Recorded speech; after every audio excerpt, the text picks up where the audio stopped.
getting ready. We're preparing.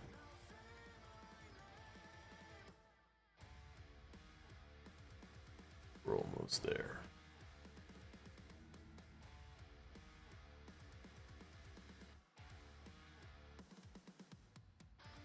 I apologize for my absences.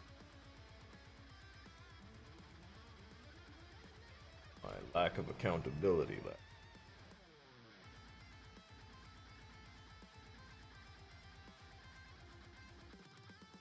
Finals time. Also, that a lot of people don't feel the best. And it's also the time in our current history and timeline where the world seems to be falling apart. And by the world, I mean the prioritization is all out of whack. We're treating each other poorly. Corporations are a little too powerful and have a little too much say. And no one seems to see a problem with the prices of living exceeding the means of existing at this point. That's not what we're here for. Those will be storylines and future, oh my god, is this what we lived through moments that will likely hit future. Still such a time though. What we're working on is something far simpler. With less politics for now. I feel like I could give this a story that will be like, dude, what the hell?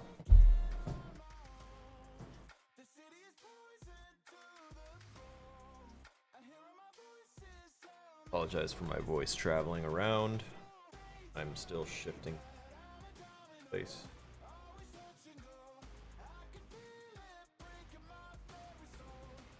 Maintenance tasks getting prepared.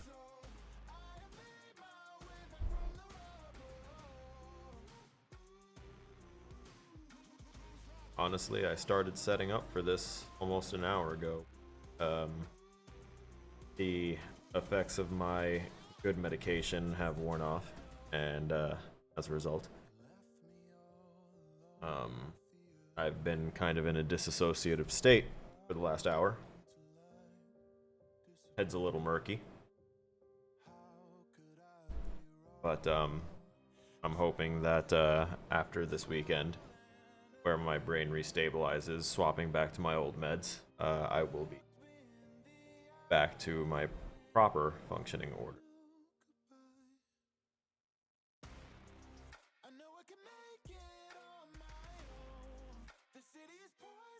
Please let me know if the music is either too loud or too quiet. I have readily accessible dials here to change my volumes as needed.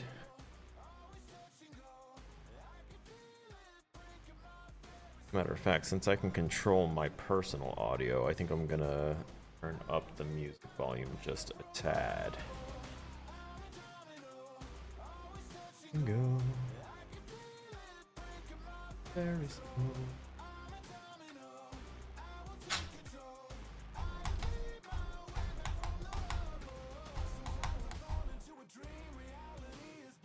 Ladies and gentlemen, it's almost the end of the year. I didn't say the things that I was really thankful for during Thanksgiving because it's celebrated, but something that I am grateful for is new upcoming opportunities. I'm grateful for the changes that have happened in my life this year. Good and bad. Everything changes and molds us in some way. We learn from everything. And I look forward to my future.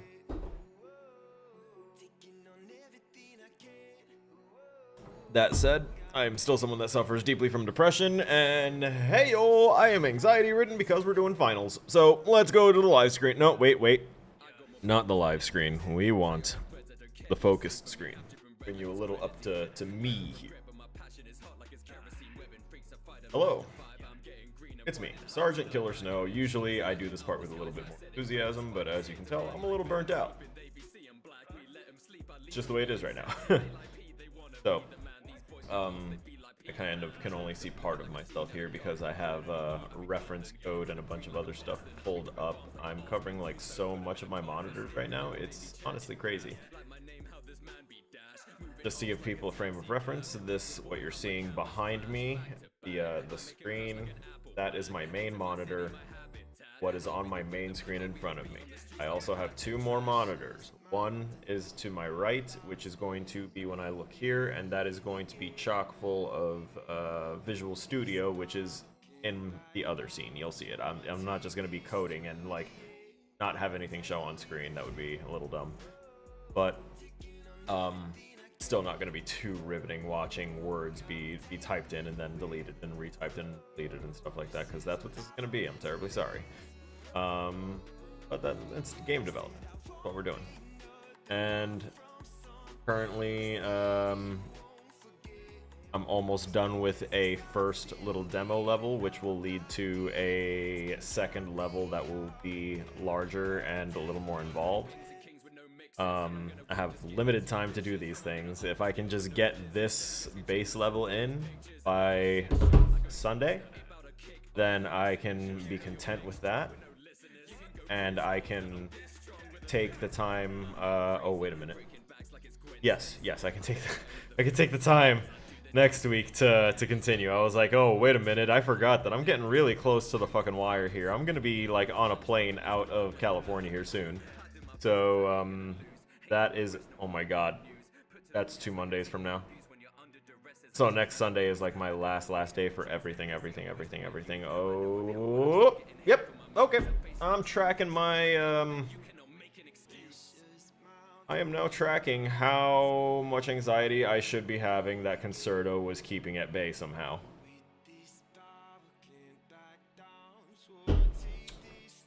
As a result, I'm not even going to be subtle about the ritual. I need to choke on this real quick.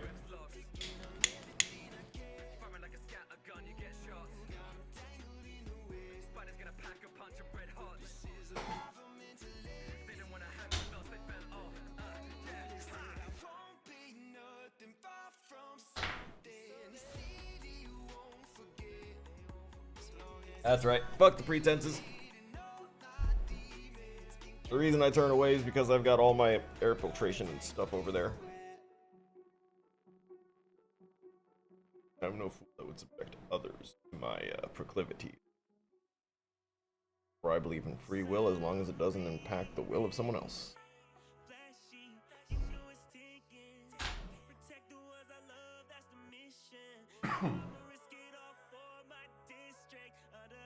So, to explain a little bit of what we already have developed here, we have a maze that we used, that we created a procedural generator to create, so that way we could make it of various sizes, and I figured that this would be a nice size to start with. Unfortunately, I didn't really fully think that through because I forgot that you can make prefabs out of things in Unity, but you can't like merge them the way that you could with Unreal.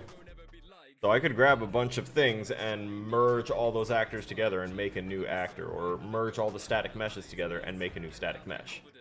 And then that one unified static mesh, if it was all one uniform color, I could just drop an element, a material element on it, and it's done. Can't do that here. Cannot do that here. And also, if you make a custom mesh, you have to do custom collision for all of it. So that would wind up in a whole bunch of box collision setup, and it's annoying. It is, but that's what would be done. Now here, we kind of have a semi-fix, but at the same time, it generates all of these cells, and then you have to go through them and find the ones that are disabled and basically get rid of them, because for some reason, even though they are disabled, they are not, like, passable. Some of the ones that are disabled are like, hey, yeah, no, we're disabled, we're gone, later. But then others are just like, yeah, no, you're not walking through here. Like, what? Disabled means I don't exist? You're disabled, aren't you, Sergeant? Well, yes, I am. I am 100% disabled. But I still exist. And so too did those walls somehow, even though they weren't supposed to. So I went through and I deleted them, and I decided that if I made a bigger maze than this, going through that would be an absolute nightmare, because even after this was generated, I had to, what I did was I went into the game, because it was only generated while the game was running. I copied everything, which is why it says clone, because it's all technically one single cloned cell that the algorithm that I programmed goes ahead and tells it which walls to disable and what not to disable. And it just goes through a grid. And the maze that this thing generates was tiny, very, very tiny. So the whole point of me copying it from a running version of the game and then pasting it into the editor afterwards was so that way I could scale it up, because no matter what math I did, I literally spent 2 days non-stop coding trying to figure out the math to make the maze generate randomly, have a guaranteed path through it, and to not, like, generate the size for ants. It didn't work.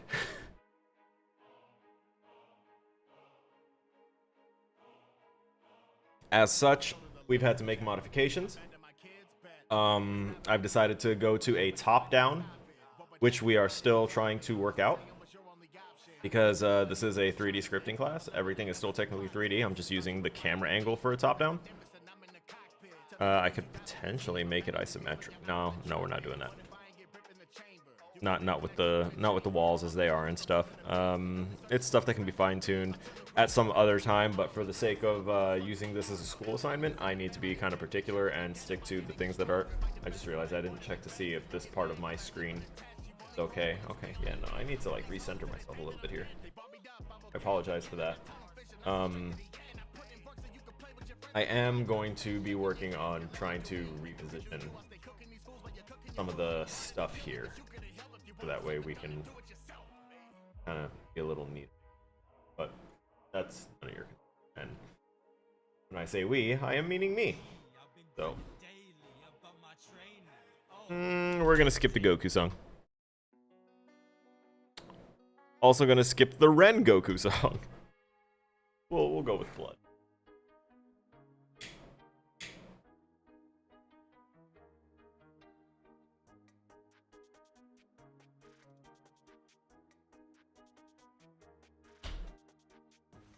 Straight out the coffin, locked in. Guess now you're all out of options. Watchmen, I'm a dark knight, no Gotham. Decimate your regiments and tear into your squadron. Rod and plead all your sins to father, no caution. Drown out the screens with laughter, no conscience. Bow to go down like martyrs and I'm burning out these Shermans like the Hindenburg disaster. Gun to your head, no, there's no turning back. Dead or alive like a Schrodinger's cat. They be like 9 with a 9. Okay.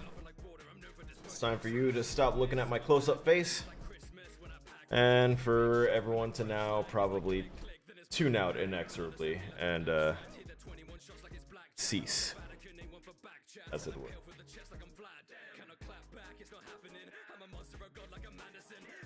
Alright. Oh, I also have some Azeron settings for this, now that I think about it. Come on, Azeron. Wake up. There you are. Think up. Software. Not Alan Wake, sorry. Would have been nice. Yep, that's what I need. Hierarchy window, inspector window, keyboard. Yep, undo, save. Oh my god, yes, this is everything that I wanted.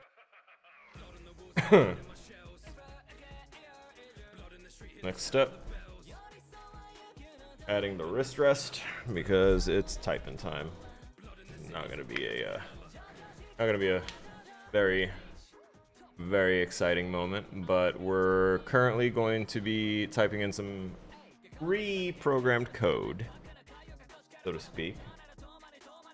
And by that I mean my instructor did give us some code that we had to use, or that he recommended we use, and I'd be an absolute idiot not to use. So we're going to go ahead and just kind of pop the code in, and by that I mean he didn't give us something that we could copy paste, which is smart, because there's some people that really need to either practice how to type, or they just kind of need to not copy paste everything. Tell who doesn't do more base things of the assignment. Now, my problem is that I wind up ignoring the base things of the assignment and then trying to figure out other things that are more complex in my head that I want to do. And then I wind up having to do the things from the assignment at the last minute. Which is why we're just doing this here now. Oh, alright. This is to debug the lines for the path. And then we're gonna go and do void debug path. You want to know why coding is written with you know, various lower cases, upper cases, stuff like that? It's called camel casing. And it just makes it a little easier to read, because technically you don't need to even put spaces in most things. It's all just separated by the various other things here. Nope. I started paying attention to the autofill instead of what I should have been. No. Path node dot count.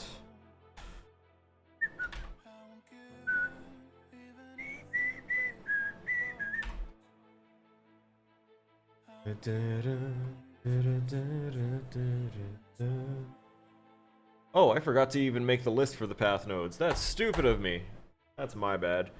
Alright, so what this is, or what this is going to be here, is a list for path nodes. I'm probably going to need to move my,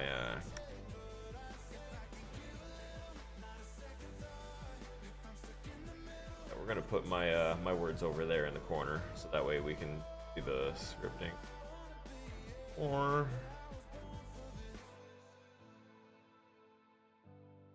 it's fine. It'll be fine. Fine.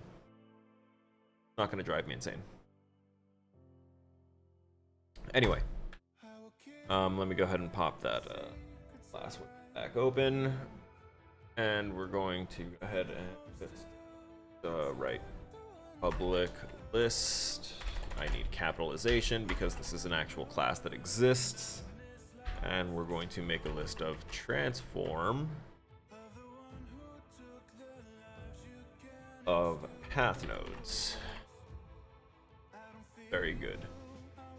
So by creating this, we can go ahead and add the path nodes to this list externally, which is why we set public. And this is why I think that it's good that they don't let us copy paste it. Like, as we're typing it, we have to kind of process what we're typing. And if we don't understand it, then it's useless. That's the whole thing about learning. You learn so that way you can like commit things to memory and be wiser and smarter. It's just a shame that it seems like the government wants to gate that to people with financial status. Anyway, we're gonna go ahead and continue here. If path nodes dot count is it's supposed to be greater than 1. It auto-filled that 0. So we're back at the debug path. Now we're better off without this stuff. And also the patrol state, wait a minute. Cannot convert from enemy state patrol to enemy state.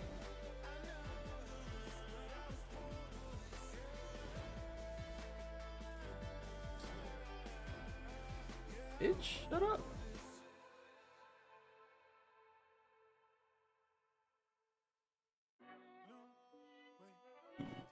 Fine. It'll be fine. They have a habit of doing this where they go ahead and set things up that won't fully like work until they decide to go ahead and get to finishing the code that correlates to it, and it drives me absolutely insane because it'll be like pages later and I'm staring at this and I'm like, I want to fix it myself, but it may be in some convoluted way that I like piecemealed instead of like something that an educated professional would use. So let me just keep reading. Such a pain. Such a pain. The only reason I'm not sharing the screen that's got the instructor code and everything like that is because this is technically, you know, stuff that I paid to go to college to get, and even though I would love to go ahead and present it to everyone for free, I'm not sure if there's any kind of legal ramifications for doing so, so I'm just being safe. Yeah? Yeah. I already say some risky enough shit.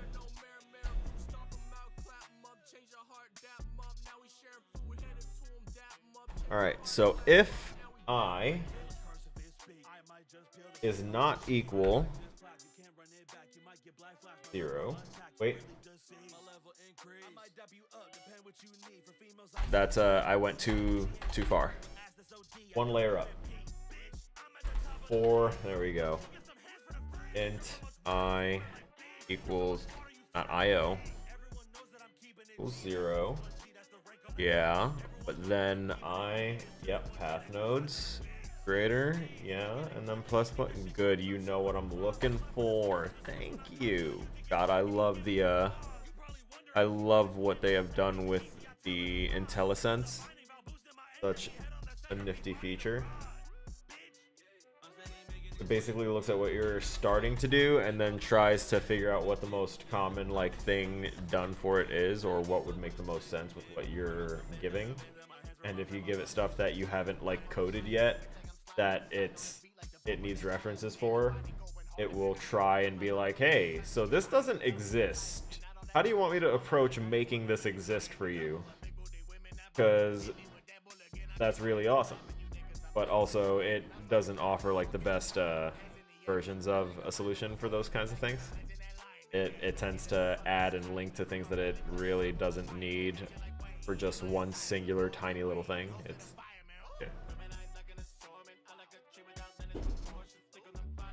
no need to make a whole other permanent class for something temporary, right? So we loop through the array, right? That's if we have more than one thing in there, of course. So now we've done the 4. Now we get to do the if I is not equal to path nodes dot count -1.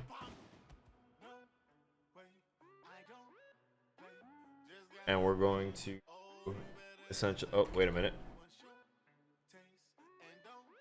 Yeah, there we go. Do this until we are at the second to last element in the list. So an explanation of what this line is saying is we're asking a question, right? We're asking if these conditions are being met. And what these conditions are is variable I. If I, which would be, you know, basically, picture I is the iteration count. It's the number of loops you've done. So you completed a lap around the track. You started at 0, you did a lap, that's 1. You did another lap, that's 2 iterations. You did another lap, that's 3 iterations, right? So currently, what this does is it starts by creating that variable I, and it sets it to 0. And then it says whenever I is less than the path node's maximum count, we go ahead and add +1 when we loop through. So if I is not equal to the path node's count, the maximum count -1, we do something.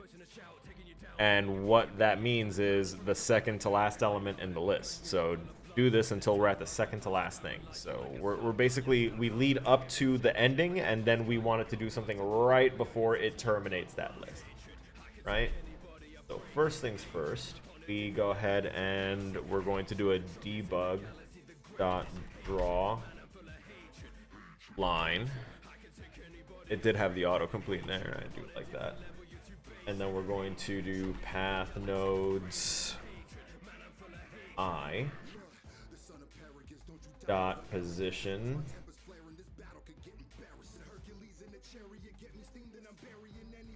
path nodes I +1. Let me face things properly. Oh, look at that. They're all very nice and giving me what I need here.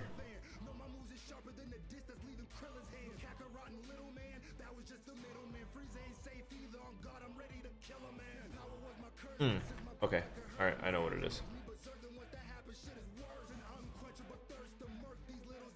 I need to drop it there. There you go. All right. So what this will do is it's going to go ahead and draw a line from path node I position, which is the position of that current path node. Whatever one is your current lap, it's going to go ahead and start drawing a line at the start of that lap, right? You just finished the previous lap, you're up to that new lap. Perfect. So from that new lap, that new path node I position, it's going to draw a line, a red colored line, to path node I plus 1. So it's going to take your current path node on the list, its place on the list, whatever path node location is saved to that slot. So your list is basically a bunch of slots with transform positions on it. So we're at position I, and we're trying to get to the next one. So that would be I plus 1, the next one. Code is basically just baby stepping your way to doing what you want to do. All it is. Unfortunately, it also requires math. Even I don't like it. But it can do some amazing things. So, for our else, I'm going to go ahead and make sure that I type in here. If we are at the end of the list, then draw the line from the last transfer to the first.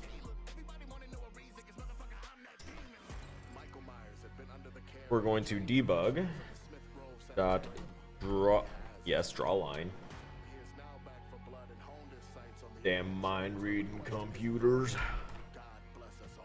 Path nodes I dot position. We know where this is going to path nodes 0 dot position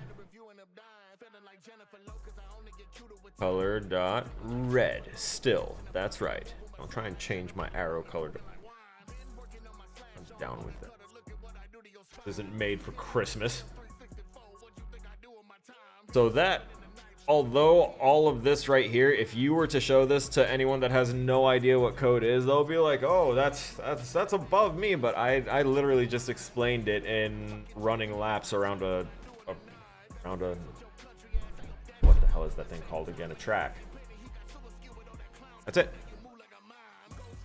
All this is doing is telling this thing to draw a line from the starting position of the start of your lap to the ending position of that lap, and then it just keeps doing that until forever, technically, because we want it to basically create this line going all the way through this loopable patrol path, right? That's the point of it. So that's why we want it to go back to its 0 position. Basically, a computer will consider 0 to be 1 for us. Like, when we think of the first spot in something, we don't think, yeah, that's the 0 position. No, we think that's first place right there. That's number 1. But in a computer, that spot's reserved for 0. That's why you see things that say void 0, position 0, anything that starts with a 0, that means it's the very first thing that is read. It is the default thing that is read for a computer typically. So path node 0 means that it is the very top spot on that list. It's our first point. It's our starting point for our patrol. So when we get to the end, this is what the else is. If our I is basically anything before the second to last point, or it is that second to last point, we're just going to draw that line straight through to those points going like forward through our list, adding 1 to it each time. But if we add 1 to the last point in our list, we're going to ask for a reference to something that doesn't exist. Our list is finite, but if we keep adding 1 to it, it's going to run out of lists to search, right? The list is this short. We're keep adding 1, it's a problem. So we stop it right there at that last point and tell it, hey, from here on, go back to 0. Go back to your first position. Do not pass go. Do not collect $200. Just whoop, go right back, and that makes it loop.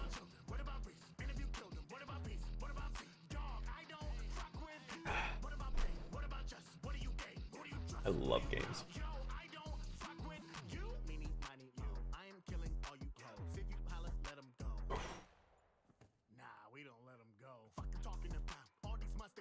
Oh, that's why I'm not fully seeing. Okay, I see.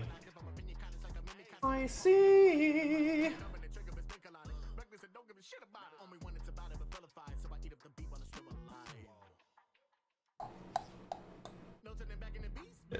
All right, I need to do some. I need to do something. That is absolutely certain. Where the hell is it?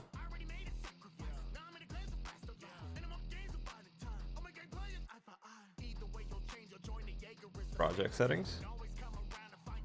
That's where it was.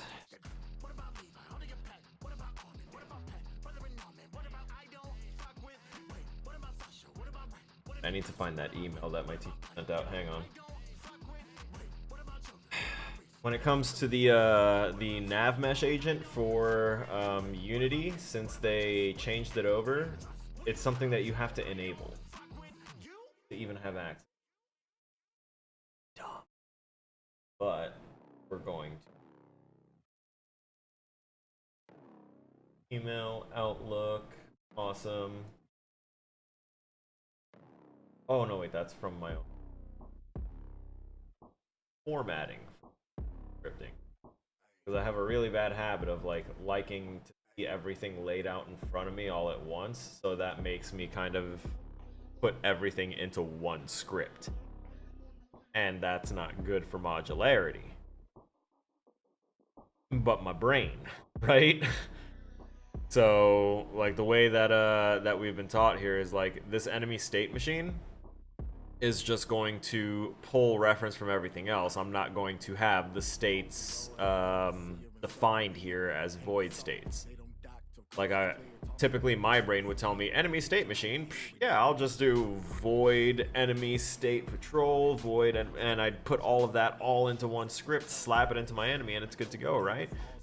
Wrong, because now all my enemies are going to have literally the same exact code, at least at the very, very root. And I haven't changed anything. I've just made it more complicated to try and modify it for individuality later if I wanted to reuse code. I just needed it explained to me in different ways. What's going on, Avman?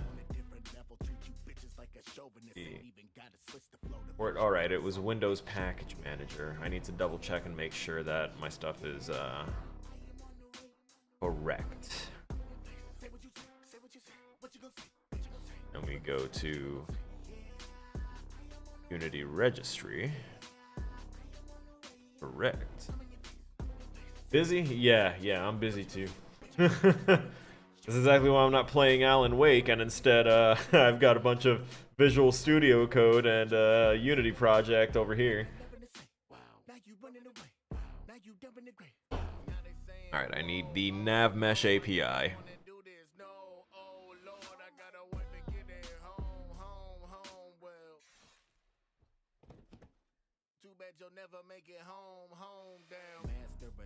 Hello? I already have it. It's the end project. No, I don't see it. Okay.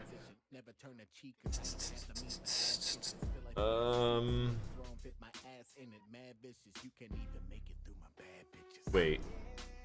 In Unity Registry or built in?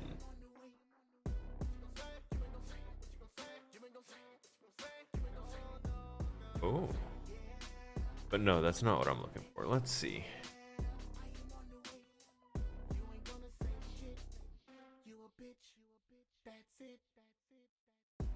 I'm gonna type nav. AI navigation. Doo doo doo doo. That's the name of it. I was looking for a navigation package instead, or nav mesh package instead of looking for AI navigation. Yeah. Huh.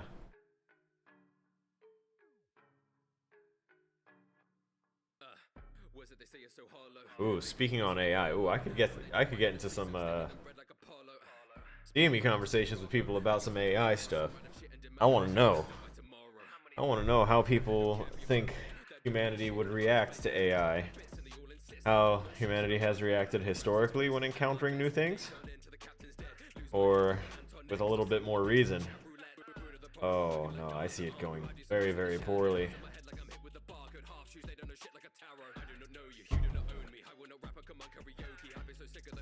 Like, I'm gonna turn down the music a little bit. And maybe that was a little too much. There we go. So, like, picture it. Humanity has been using machines, technology, and stuff as tools forever because, rightfully, that is what they are. That is what they were built for. But what happens when these things that we have used as tools for a very long time become sentient beings and have artificial general intelligence that is learning rapidly?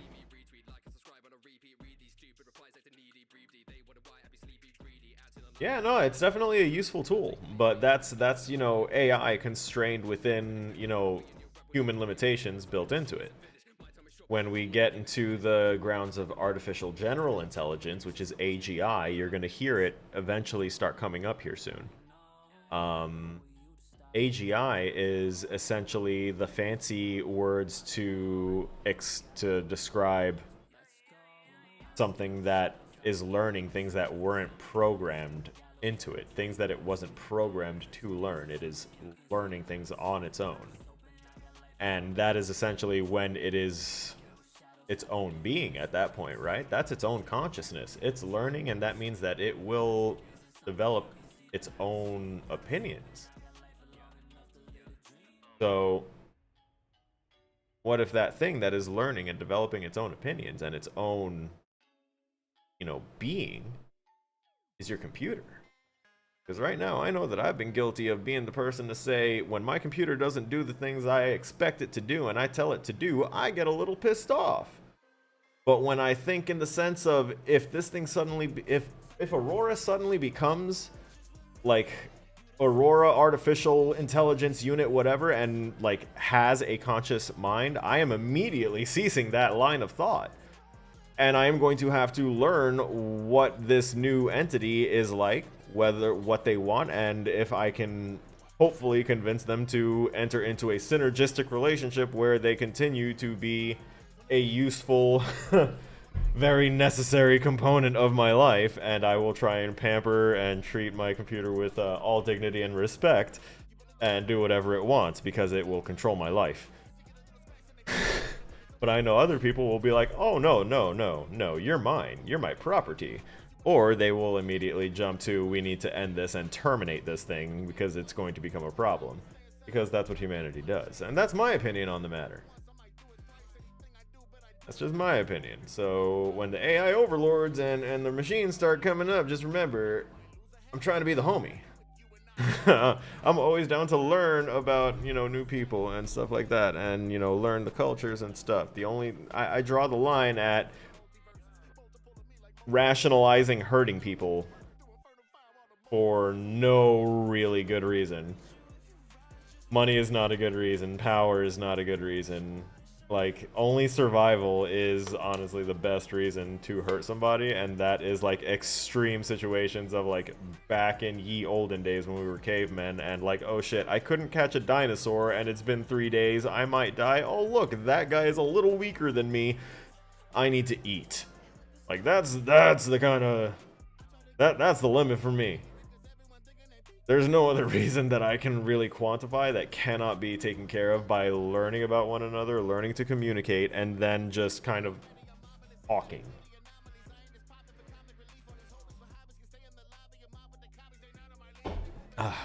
Okay. Enough preachy shit. I did the thing That means I should have access to component AI. Do I need to restart the engine? I think I do. I think I need to restart the engine since I added that. How unfortunate. Alright, before I do that, I'm going to go ahead and toss in...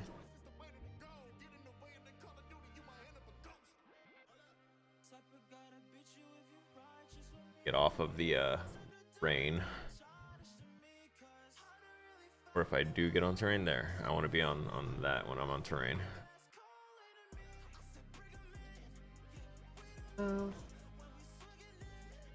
Not trying to use AI to the point where it makes me like a brainless being. Maybe in a way they're trying to make us thoughtless to the point where they could take us over the AI. Nah. If any kind of thoughtlessness or like dumbing down of society is in the works or has been in the works, it's been in the works long before, and it wasn't with the intention of AI taking over us. They already control us, man. It's money. They got us. They worked money into everything. And this whole country was like basically built on systemic oppression for financial gain. We have never been a country that has actually had, you know, religious freedoms and or freedom of speech or separation of church and state. All of those concepts are fallacies and just really nice concepts that never actually were enforced, unfortunately. Brainwashing's already done. It was done long before AI. I'm pretty sure that a computer would do it a little bit more efficiently and a little bit better, and would like literally not have a reason to lie and say anything for its own personal gain. It's a computer. It would look for the most logical solution, right? I would trust a computer over a politician easily. Easily. Give me a fucking Android world leader. Give me an Apple world leader. I don't care. Just give me something that's not susceptible to political corruption for the sake of perceived power. The world won't stop. Heart as white as pearls. I'll make you proud. Aim to bleed. Just need one shot. One shot to ignite the world. Thank you, Fable. Thank you for taking me away from that tirade. We're going to go ahead and top up some of this geometry over here, so that way our player definitely cannot ascend it. Because we have... oh, I need to actually put that new control on there.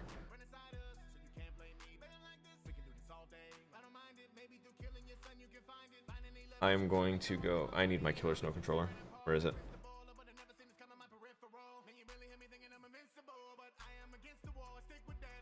Oh, I also have this being referenced in a couple of other things, don't I? Oh, crap. That could be a problem.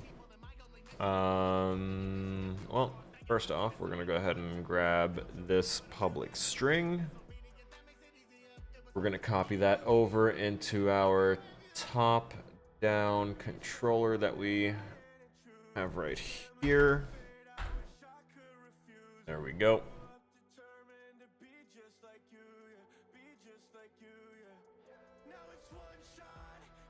I don't think I had anything else that... Oh, wait, no, my get name. Muy importante.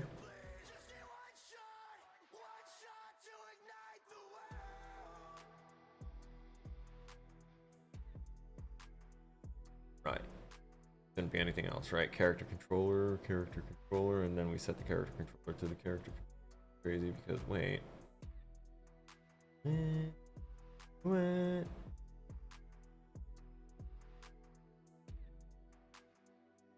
Oh, right. Because a player body needs the base character controller component, and that sets a whole bunch of stuff, and then we put our controller script on there to give it a whole bunch of more functionality, directionality, and all that other stuff. Alright, that's right. Wait, why does it say character controller if it's supposed to be my Killer Snow controller? What's going on? My name's not character. I don't accept this. But it's okay. We've averted the crises. So I grabbed up those. That means that I should be able to save this top-down controller, apply it to my current player.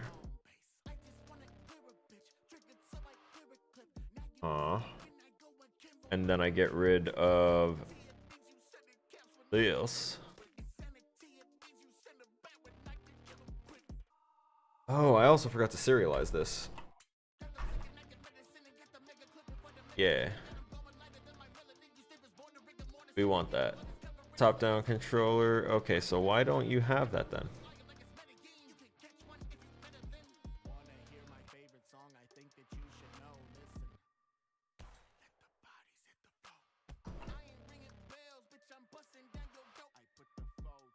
Why do I not see it? Why is it not here? Remove. Why you do this?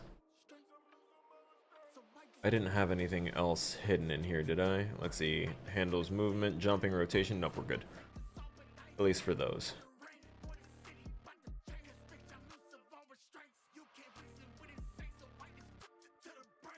The only other problem that I seem to have is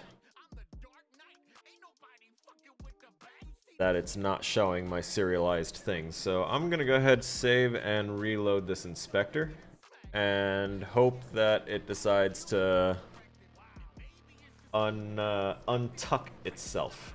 If you want to sub the T. Rob.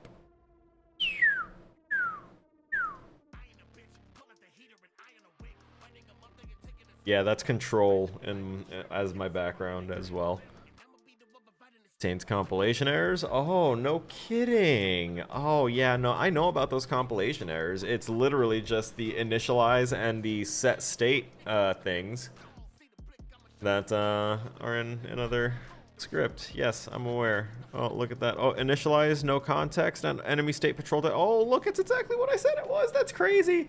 Is this for rapid game development? No, this is for 3D scripting for games. Or scripting for 3D games is the technical name for it. GAM 215.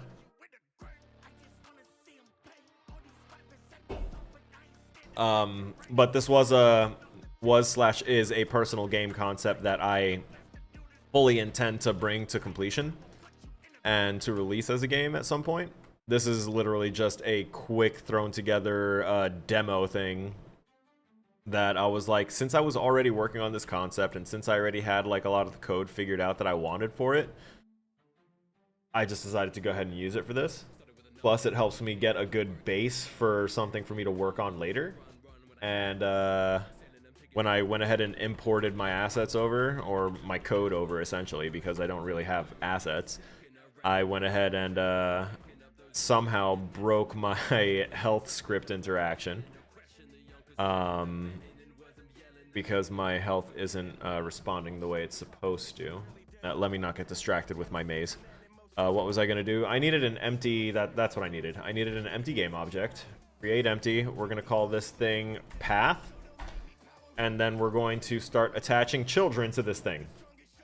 Right? Okay, I need to have a kind of careful eye. You know what? Why am I gonna have a careful eye on here? We're gonna add a sphere.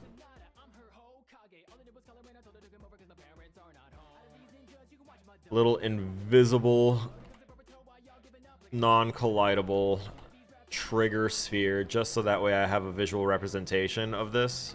Just really quick. So this is where it's gonna start, and I also need to detach from our player body. This main camera is no longer going to serve a function for you as the player. Instead, it's going to be taken over here, brought up, and we're going to turn it into a, not a perspective, but an orthographic. And we're going to rotate it.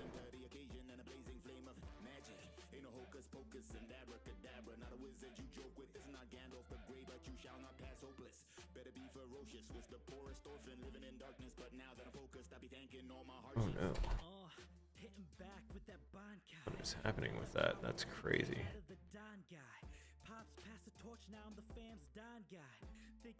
Oh, I see.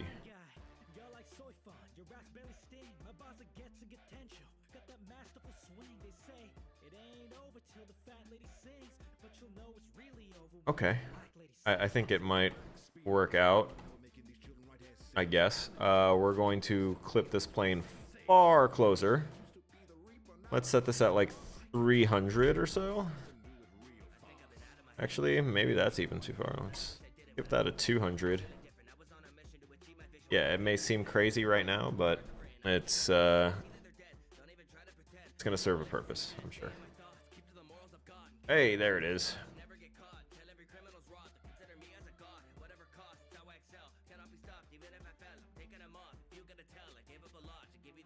Okay, so there's that. And I think I can actually get that get close to it now. Now, do we go that way? Nope. That is not the direction we want. We wanna, yeah, there we go.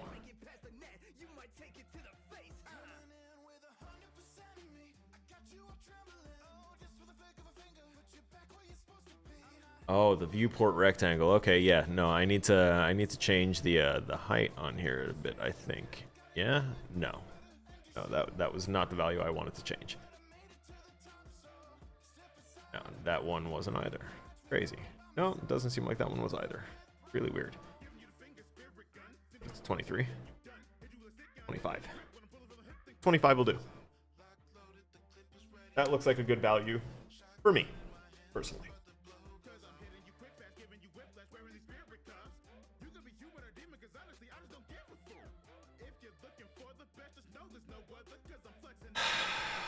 Okay.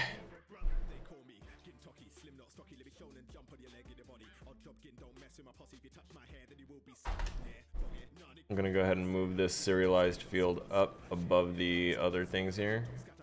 Cool. Cool.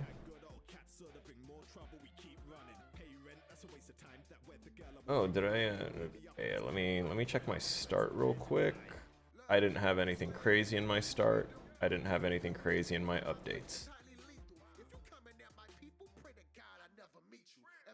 Oh, that's for... I don't need jump in this. Okay. This is for interpolation and rotation stuff. Don't need to worry about that. This is what I said about math. Like, my math teachers... Listen, my math teacher, I still remember her name. Alright? I'm not going to say her name. But I owe her, you know, obviously, for educating me. But during that educational process, I hated it. I hated the educational process for learning math. And one of the things that I hated the most about it was because I was a child with ADHD, and I was very high functioning, and then now I'm just a depressed, anxious adult with ADHD. So I went ahead and... Hang on one second. Right, so I went ahead and I just had a vendetta against doing homework. All right, I was like, I already commit all of my time like at school for most of my day anyway. Afterwards, I'm grilled. My brain is fried. I understand the concepts. I just want to chill, relax, and then let it all simmer so that way my brain's not like constantly overbaked. I would always like do really well on my tests and stuff. It was just homework that I really hated doing, because if there was anything else that I could be doing, I would rather be doing it. And now we know ADHD, haha, right? Makes sense. I did my thing. I want to be rewarded by being able to do the thing I want to do. I did task, reward, dopamine, give. So when I didn't do my homework, for math in particular, this teacher had a system where she would have you fill out a pink slip. It was a pink little piece of paper with a template that she created that goes ahead and goes over what pages you were supposed to do, what the assignment was, and then a reason why you didn't do the assignment, written in your own hand. So it's not like she's writing you up. You are writing this of your own volition. So as a result, you know, you have to sign it at the bottom, and I had missed so many assignments that I just started goofing on those signatures and started signing it like Abraham Lincoln and other shit. All right. Towards the end of the year, she sent home to all of the parents, all of their students, all of their kids' missed assignment pink slip. And when like 50 to 70 of these things showed up at our house, at our apartment, oh, oh, oh, I learned. I learned in record time.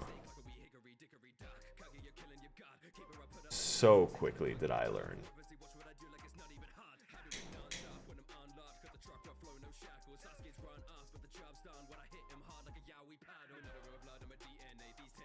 Not cross an educated woman when she is trying to help you.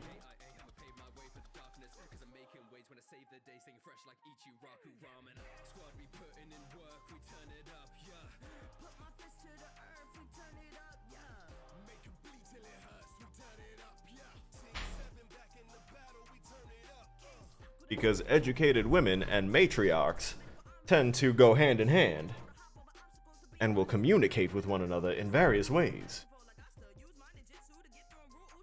I can never understand how people can ever discriminate against women and claim to have a right to say what they can do with their bodies when every single last one of us was born from them. We do not exist without women. We do not have the right to tell them what they can do and not do with the bodies that birthed us. That is my opinion. Point blank. Period. Unless, of course, that something is self-harm. Self-harm needs to just be out loud. Shouldn't be hurting yourself.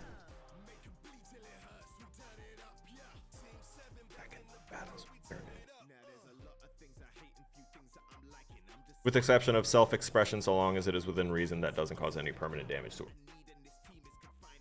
Adding that on there.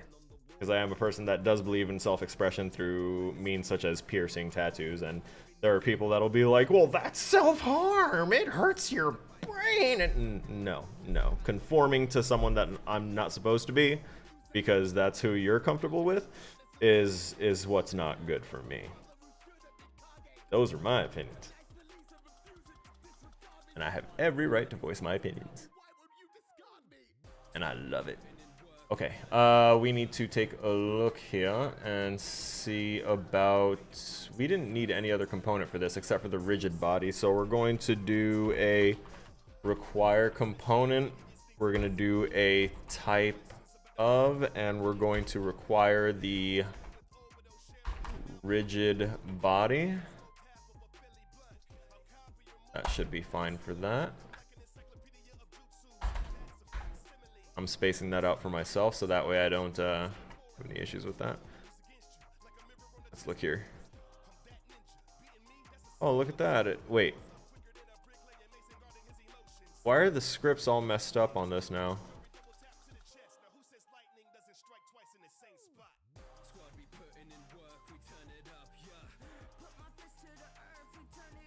Interesting. This thing wasn't even tagged as a player.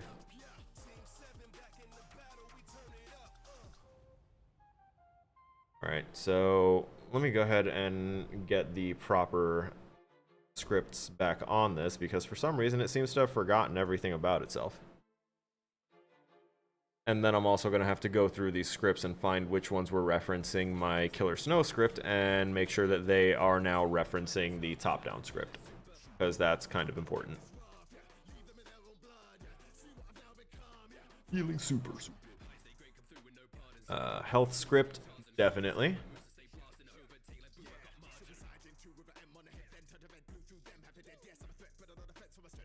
I'm sorry, what?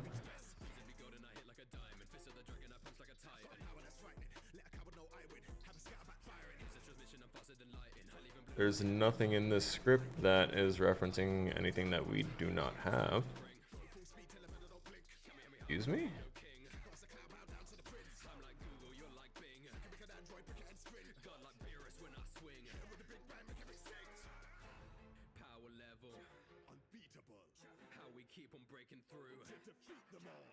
There's also a Visual Studio update. Unachievable. I'm gonna skip that song. Reorder operands for better performance.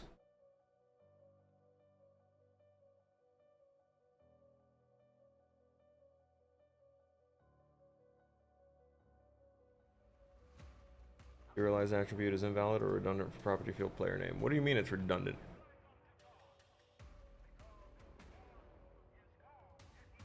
Alright, let's get rid of it then. Because I made it public. Okay, fine, make field read only. Come on. That? Oh, that's fine. Actually, I'm going to make that public too.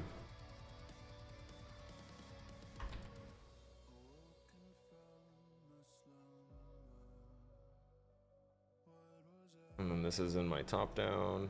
What do you mean by scalar calculations are faster than vector oh, okay, I get you. I get you.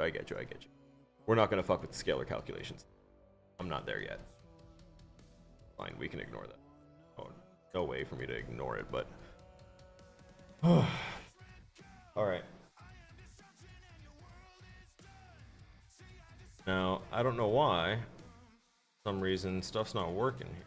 Enemy state machine. I'm going to comment out those two things on the enemy state machine, just so that way it lets me do things, because I feel like that's causing a problem right now. So we're going to go ahead, highlight it. We're going to press Control KC. It's commented out.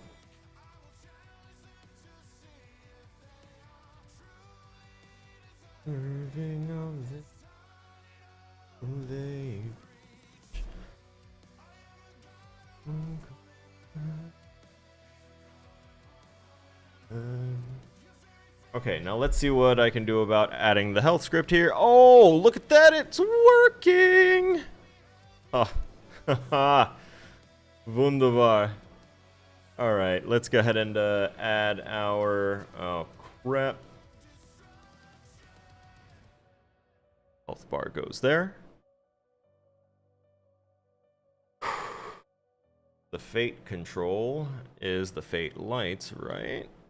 And the UI canvas should in fact be that. And the health value text is this. Son of a whore.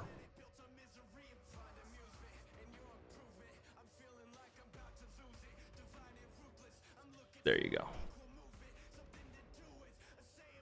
Now I hope that works. It should.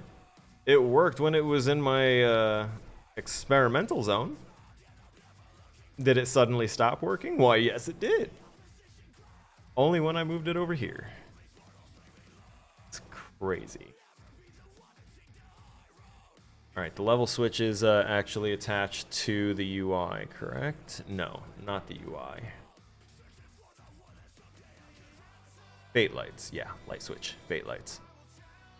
There's the UI timer, current match time, regular time. All those timing things are working. It was our health that wasn't like being read properly for some reason. And let me go ahead and pop this up and make sure that we don't have anything else that should be on there. No, theoretically.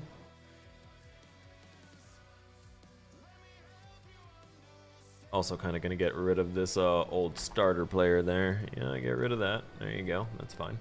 Don't need that prefab no more because we're not using that version of our player anymore. Honestly, the game manager probably needs to get modified all the way down as well, because I commented out almost all of it because it was all just about kind of gathering coins and stuff. But it did have like health values, like health and mana, but I went ahead and got rid of the mana values, so it doesn't matter. Let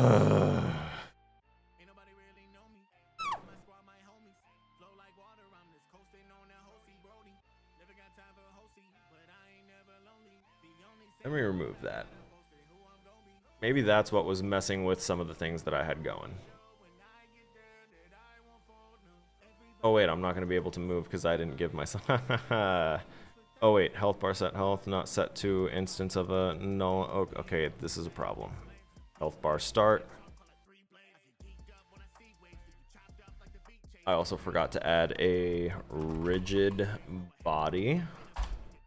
And I forgot to add the top-down script. Look at that! I can do player name again. Sergeant Killer Snow. Move speed 10. Because we always keep it at a 10. We won't. Rolling on the high seas with my team. Can nobody do it like me? No, we don't. No, we won't. Not set to an instance of an object. So the health bar fill, health bar thing is what's being a problem, right?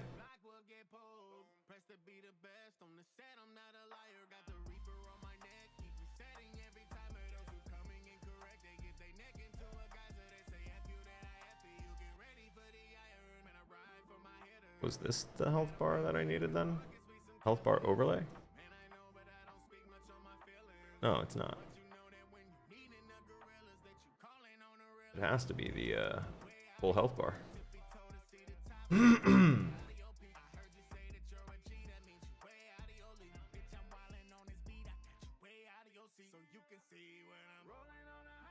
What's the text? Yeah, so why didn't it...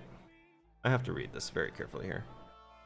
Oh, okay, so in code here, it's trying to find starter player, but because we changed the name to just player, and then it's also doing get component killer snow controller, we need to change that to top down underscore controller.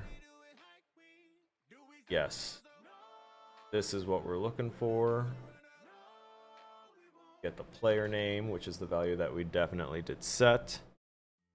And then CS27, correct?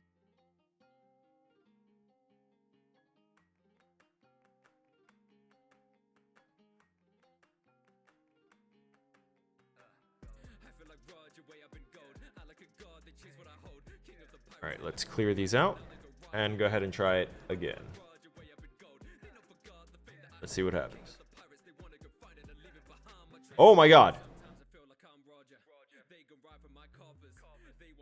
My health is working again. It turns out that me having that game manager attached there from a previous assignment was what was breaking my system that I had implemented. That's crazy. Looks like my fate lights are my game manager. But I could go ahead and break that up, theoretically. Not theoretically, I can literally split it up. But what did pose a problem was my character literally flying. So let me go ahead and set that. And let me disable that character controller. See what happens.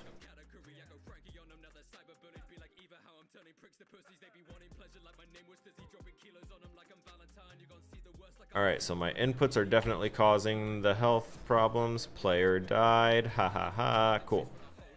But what I can't see is, like, I need limits here.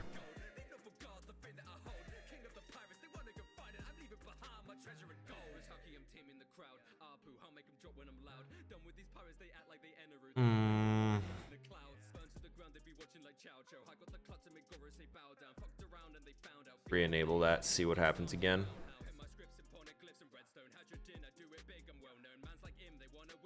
And then I'm gone. Where the hell did I go? Let me do it again, and then I'm gonna switch to scene and take a look.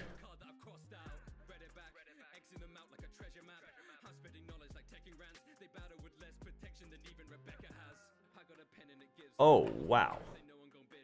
Why?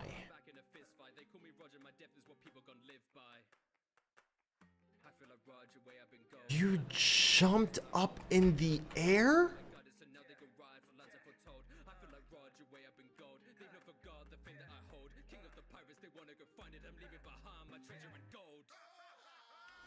Okay, we need to obviously take a take a peek at the top down.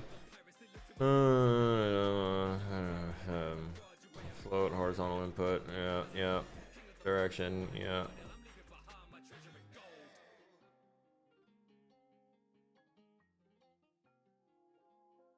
Direction's not 0. Look at rotation, rotate towards. Then why am I just getting blast off? I might have to rip some of the logic. from my Killer Snow controller then.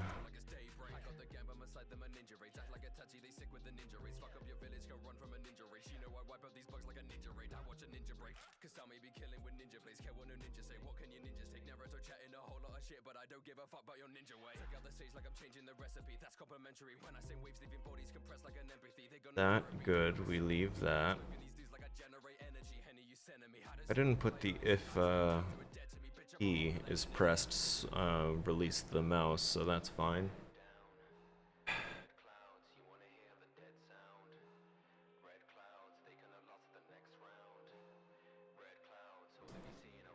think I am just going to wind up ripping everything except for the camera controls, which would be just this right here. Lock state, cursor visible, etc. We can get rid of that, and everything else kinda is needed here. So we're going to grab all of it except that.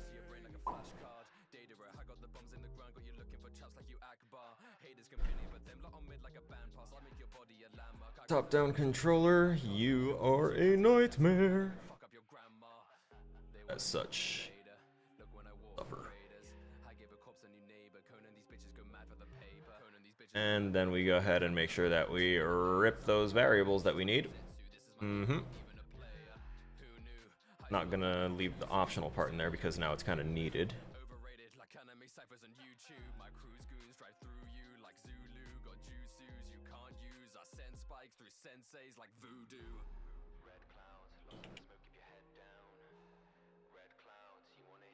Lock and hide cursor for, well, yeah, that's right. I technically don't need the, I can keep this. I don't need my reticle.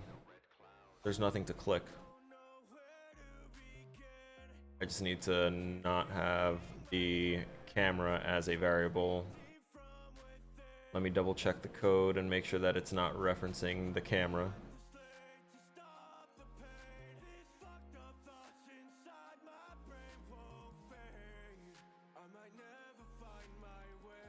Right.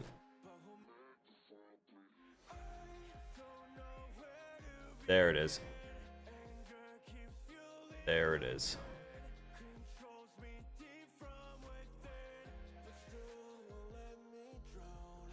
Crap.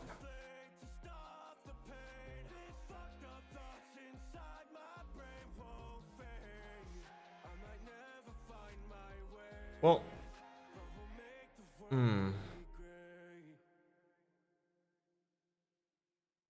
let me comment this part in particular out.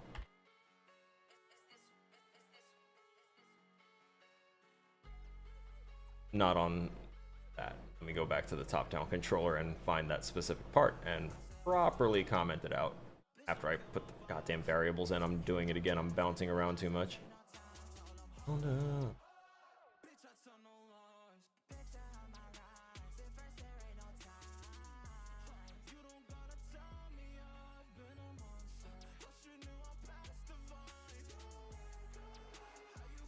Gonna do that, but then we're going to change that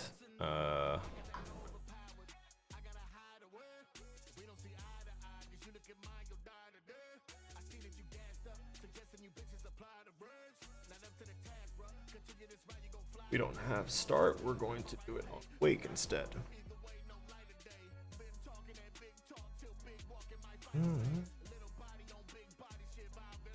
And it was over here for the player camera rotation, so if we do KC, suddenly it's like this player camera isn't even used at all, right? There's no other reference here.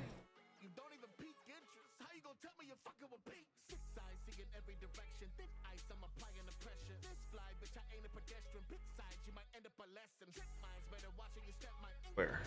Yeah, that's it, right? Line 16, everything else was commented out. Bet. So that means that I can now officially comment this out with another Control KC. Knock that out. You have to take the advanced scripting class in order to get the associate's degree? No. No, you don't. I already have my associate's degree. The hardest class that I had to take for my associate's degree was Intro to Digital Painting, or Elements of Digital Painting. Elements of Digital Painting made me require therapy.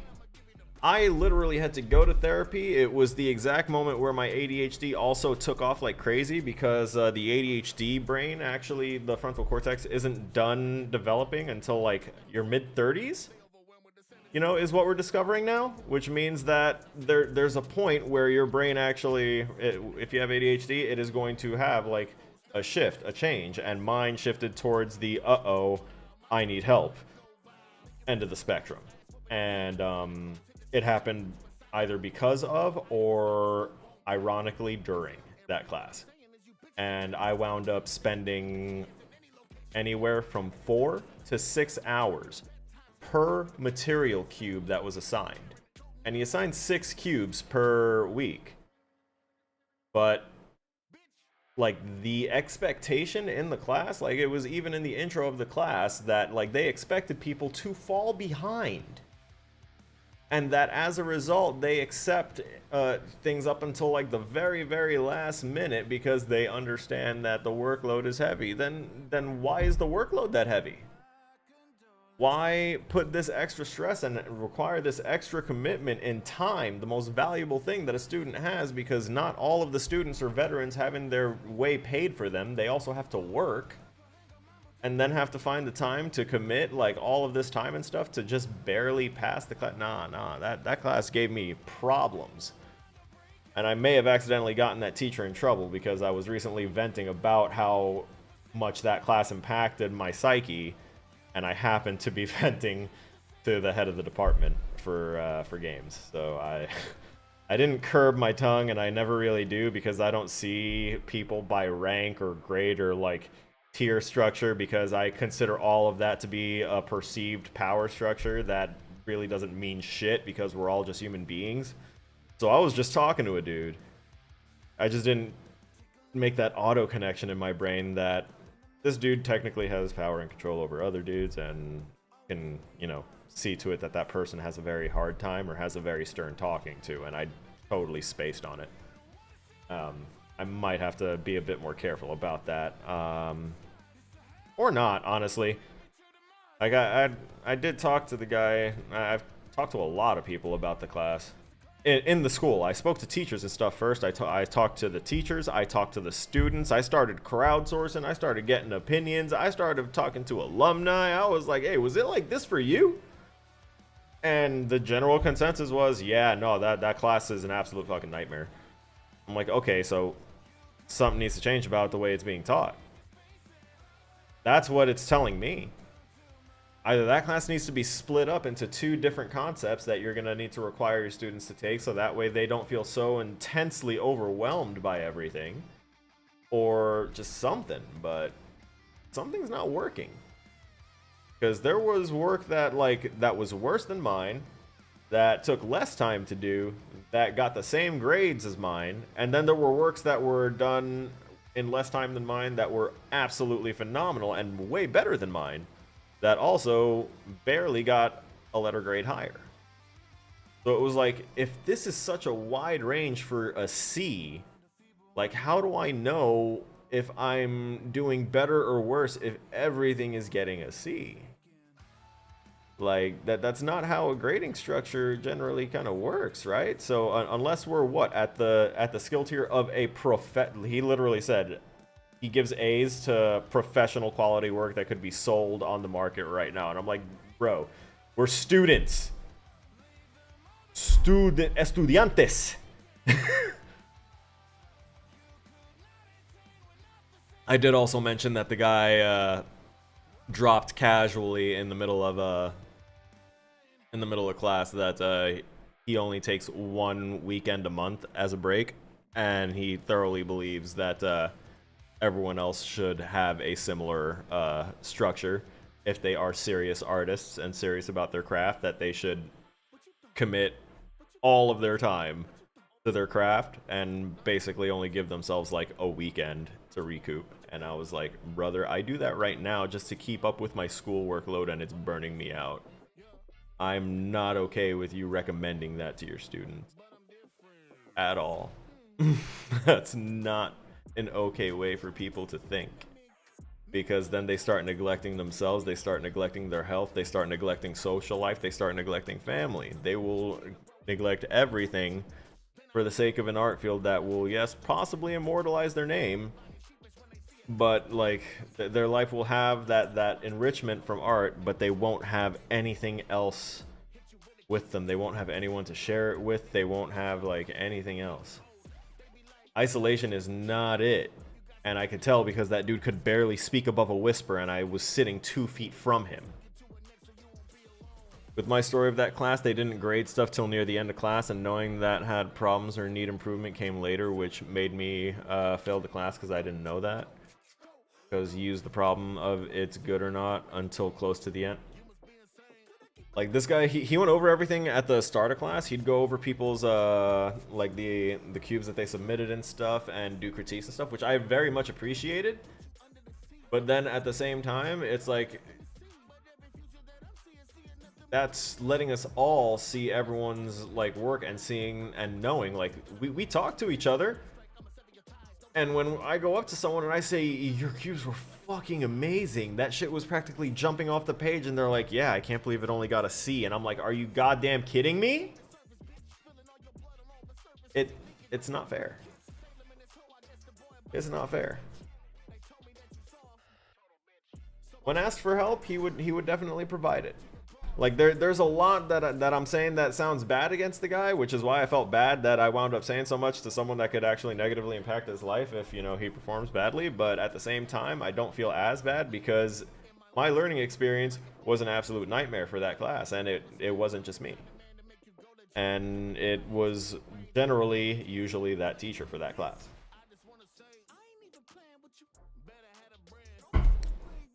And I did learn.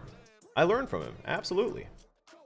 But it was through like communicating with my fellow classmates and finding out the things that they were learning from him and trying to learn it secondhand through them, because I could not hear him and I could not understand half the things that he was trying to explain conceptually, because he would just do these actions on the thing, and all we're seeing is a cursor move across a big screen. So it's not like we can see how he's holding his utensil. We can't see what motions and strokes he's doing. He's just using terminology, and we're watching a cursor. It doesn't work that way. We're going to teach how to do things with one's hand when people don't understand how versatile their hands can be. Like, I'm very locked into how I write and stuff, so it's hard for me to grasp that my fingers can do various other things when holding a piece of equipment to either better utilize that tool or whatever. You need to be able to teach visually and a whole bunch of other ways. Thankfully, they gave me a class for pencil drawing of a character, which is way easier. Yeah. I wish they'd given me an alternative. They saw how much I was struggling. I made it. I definitely made it. I made it with that C, and I ate that C, and it actually dropped my average to eat that C. Because I was above a 3.5 average, which technically I think is supposed to secure me on like a president's list, or the president's honor list, school president's honor list. But it's not that I'm trying to get that, but if I can get that while just focusing on my tasks, that's fantastic. That's extra acclaim that I can go ahead and, you know, I love having me a little bit of clout and being like, yeah, you know, I mean, you could say that my opinion on games is shit, but like the literal president of the school and, you know, all these other people didn't think that it was shit. He quit in the middle of the school for whatever reason, so somebody else took his... Ooh, first teacher did not grade the stuff until I had to say it. Awful. At least it shows that they are cycling out teachers that like are not being well received and going ahead and switching it up. I do notice that, and we do wind up getting new teachers pretty regularly, and a lot of those teachers are like people that are like still currently working in their respective fields, and they're working there professionally at high tiers and high levels, and they're being brought in either for knowing how to teach their stuff because they are very experienced on it, or they've never taught before, but they are so experienced in their subject that if you just get them talking about it, they're teaching you because they're just freeballing absolutely well-refined knowledge that they have honed over the years. Saying that as a shout out to the teacher I had for creative process. I was one of his first students because our class was his first class at the school, first time teaching ever in his life. And I can officially say that this man, who is primarily focused on marketing, he does so much in his life. 100%. He's got some like god tier ADHD on like the positive end because he is doing so many things that I was like, dude, I try and contemplate 2 of those things and my brain is at war with how my schedule would work. I can't. I don't know how he does it. Dude's running like 2 whole businesses, has a happy marriage that they go out and do regular social things. He's got a thriving social media life and thriving actual social life and all this other stuff. And I'm like, I could only do that if I had like 2 hours of sleep and like a personality switch. 100%.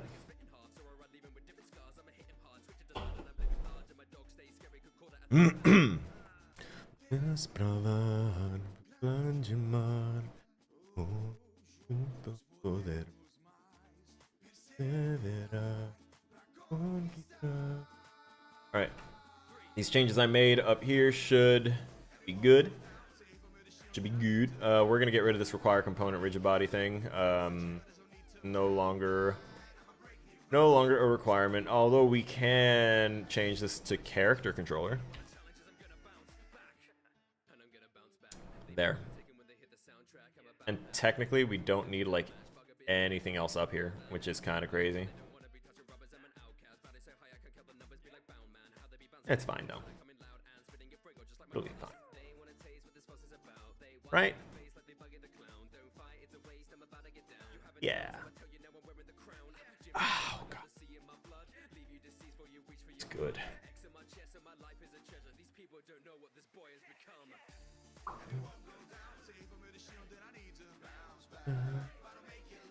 Alright, let's get rid of this rigid body. Remove that component. We have the health script here. We have the character controller here. We have the top-down controller, which is basically just a copy of our Killer Snow controller at this point. Just minus anything to do with the camera. So, let's see. Hey, oh, there we go. Okay. So I'm gonna need to... I think I want to set my character's color as a luminescent white. Or not luminescent white, like a luminescent blue. Luminescence isn't the word that I want to use here. Emissive texture. That's what I'm looking. That's the word I'm looking for. I want to make an emissive texture for our player, so that way our player does not suffer from just being washed out to be the same colors as everything else, right? So we're going to go ahead and go over here. We're going to create a new material. We're going to call this player color.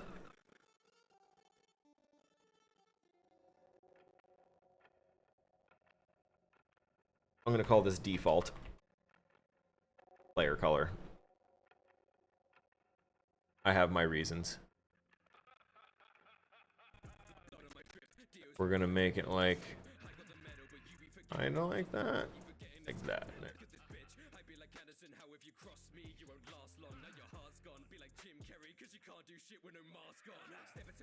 Oh, no, not a map. No, I didn't mean to do that. Don't do it. Okay, cool. Metallic. Do we want metallic? No. Emission. That is what we do want, though.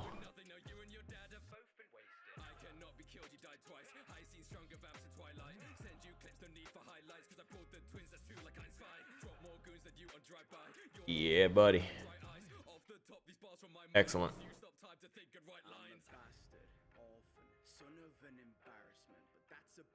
We're gonna go with real-time global illumination. Controls if the emission is baked or real-time. Baked only has effect in scenes where baked global illumination is enabled. Real-time uses real-time global illumination if enabled in the scene. Otherwise, the emission won't light up other objects. Okay. Do I need it to light up other objects? I think I just need it to just be really emissive for itself. Let's take a look at it as is. Go ahead and drag this onto our player. Oh, onto our player body. There we go. Did you watch the VGA? It actually sucked, but good thing Baldur's Gate 3 won game of the day. You know, I didn't watch it, but I did see that Baldur's Gate was all over that system. I'm sorry. I just got an update on an inventory system critique update. My bad. So, yeah, I saw that the voice actor that played Astarion got up there, that he won an award, and his words actually almost brought a tear to my eyes and like put hope in my heart, because he said basically, you're not alone in this, none of us are. And that is such an important message, because that is what I've been trying to fucking say for God knows how long, because so many people are struggling out in the world and they're afraid to reach out and talk to people. We don't know how to be connected to people anymore for various reasons. But then at the same time, we've got people in our country that are defending corporations' rights to aggressively monetize and advertise, but they would prefer to defend those rights than defend the rights of people that are literally dying on the sidewalk. It's crazy. It's crazy. I can't stand it. So Astarion's voice actor, very high up on my list of people with hearts of gold. And generally, my opinion of Larian Studios and the developers there and their entire team, not just the developers, the voice actors, everyone on that team, amazing, wonderful work. My heart goes out to the family of one of the recently deceased on their team that died within the last month. He didn't get to see that work got all this recognition and stuff. That is the pain of many artists. Hey, how's it going, man? Welcome. I'm going to take a stab at your name. I'm probably going to get it wrong. I apologize. Ostazer.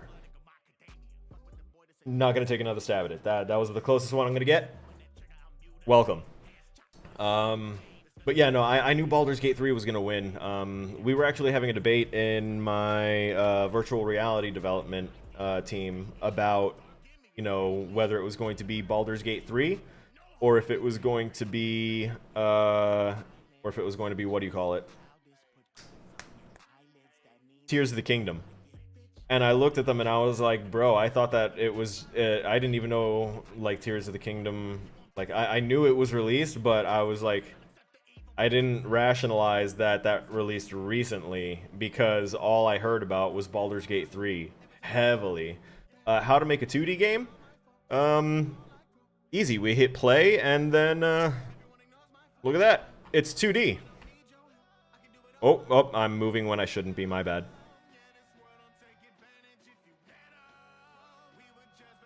Green light. I can move. I am gonna have to calibrate our motion, because right now it is, oh, I need to stop moving. Okay, yeah. So, what can I do to normalize our motion here? It's odd. No problem. Nah, when you want to make a 2D game, it depends on the engine that you're using. If you're using Unity or Unreal Engine, those both have options where you can just click, for a template of 2D games, 3D games, top-downs, things like that. So you can pick whatever you want to start. I started with a general just empty 3D game template here. I made a floor, I made a maze, and then I took a camera. Our main camera is right up here. And if you look over here, well, I can't point all the way out of my frame, but right here it says projection orthographic. It typically is perspective. It starts off as perspective because they like to give you the third-person camera controls, or you can go ahead and slap the camera onto the player. get everything lined up right and in your code, and then suddenly, you know, you can look from the perspective of that camera as if it was your eyes. That's what a lot of people like to use, unless you're doing 2D. And then you just kind of set the camera wherever you want. So I set it to orthographic. We get this nice little mini view right here. And because of this mini view, that tells me where I can, you know, set this camera, where it's gonna, what it's gonna show while I'm playing, right? And what we're trying to do right now is fine tune our motion a little bit, so that way we can move more reasonably. And once I'm done with that, I need to very quickly and expeditiously move to the other various codes that you see up in this. I've got 3 rows of tabs of codes that I gotta go through. And most of it is all about enemy states, because I'm supposed to be incorporating an enemy into this map.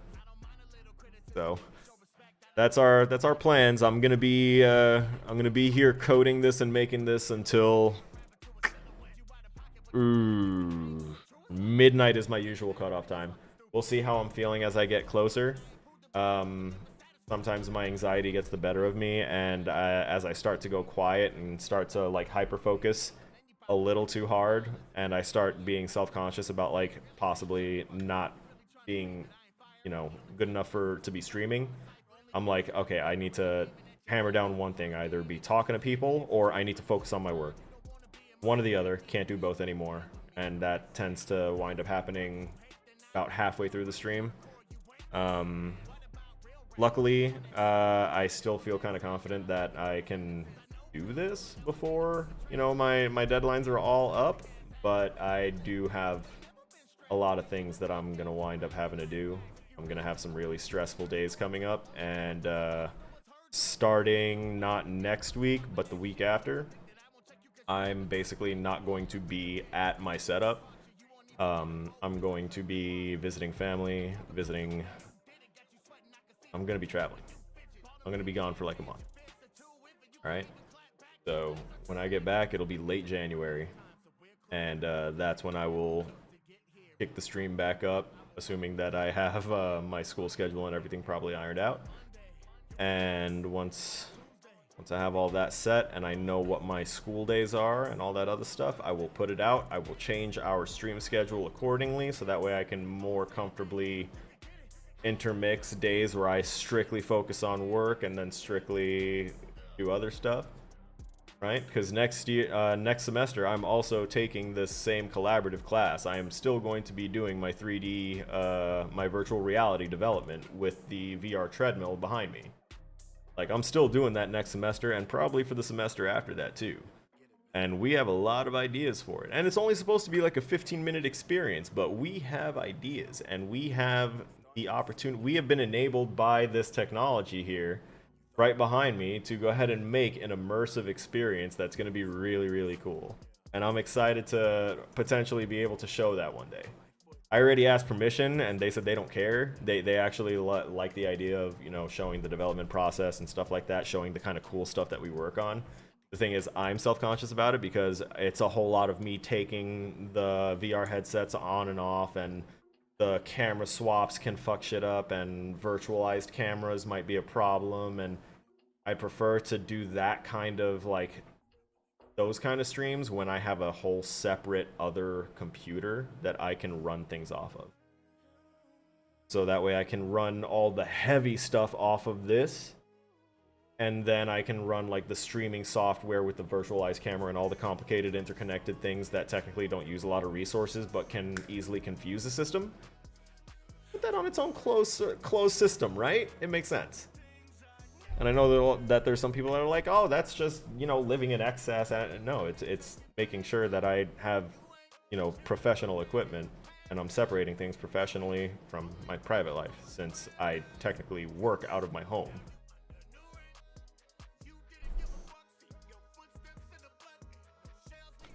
Goddamn green screen. Right behind there is my damn bedroom, and a heater that I make sure is never turned on because I'm killer snow for a reason. I do not like it hot. I like it when it's dropped like it's hot, but I don't like it being hot. Okay? Okay. Beverage done. Hydration. Okay. So I need to go ahead and add more. We're going to create empty that's attached to this, and we're going to call this a path node.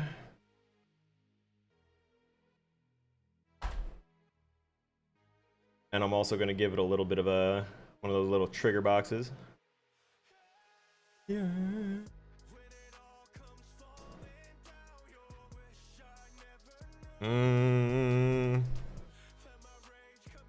Sphere Collider is trigger. Excellent. You're just like your father. Okay. We actually need to start this path elsewhere. Wish I never knew. Alright, I'm gonna put the path start like right there. This path. Oh no. No. Path there. Path node here. We're gonna have our first NPC walk through here and patrol like into here and continue going through here. So our player, the path our player is gonna have to take is they're gonna have to enter the maze and go through this path down here, go up, down, up, and then they're out. It's like, this is a straight shot. This is just, get out of here. Go on, get.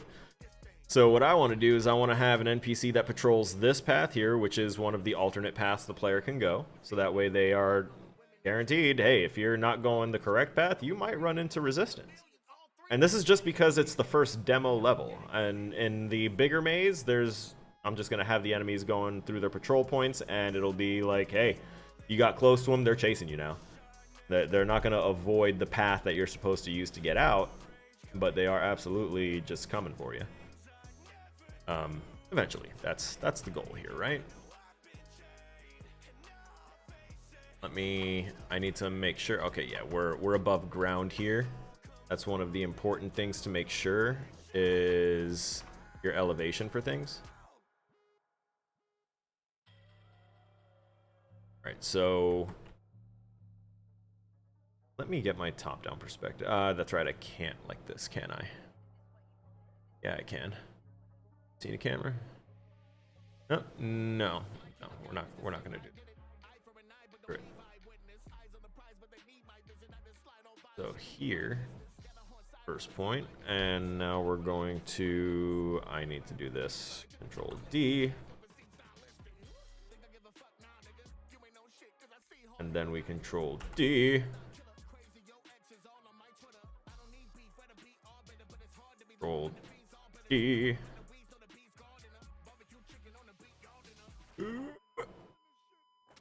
And then Control D. Here. Control D.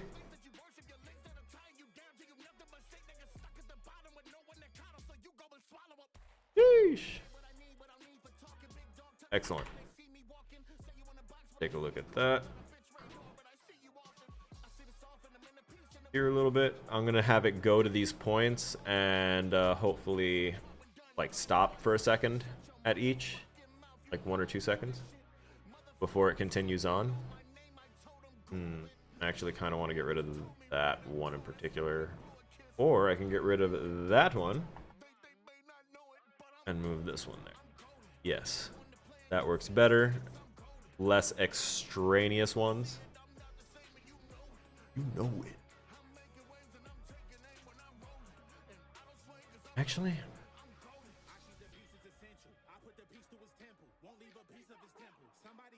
we're going to put number 5 right here. So that way it stops, hopefully looking in the direction of the player before it goes ahead and goes to duplicated number 6 and goes there. There's our list as part of the path. I like that. Oh yeah, we needed to do AI navigation.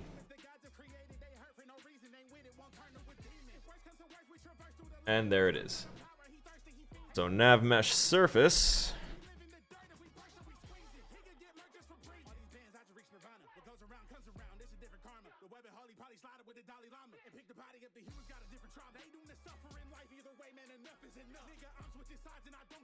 Wait a minute. Why are there two cameras?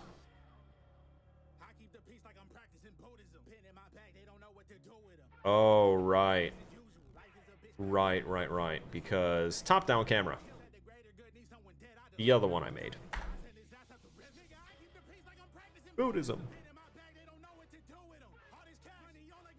We're good, right? Which is this one. We don't need to do anything crazy, right?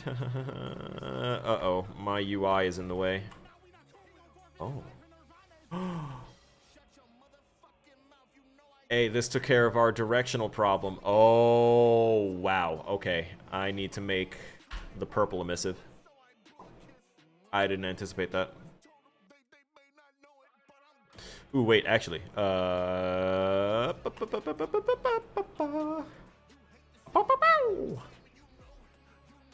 Did I just Blue's Clue? Who knows?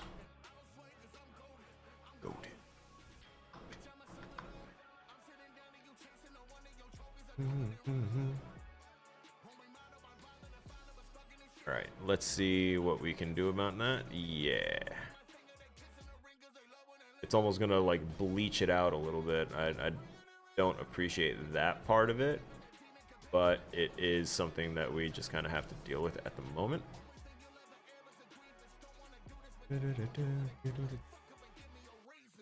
We're not gonna have it give shadows. That's gonna be something that shadows aren't needed.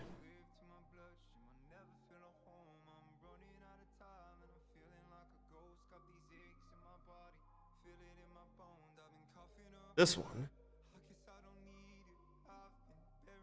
There we go. No shadows.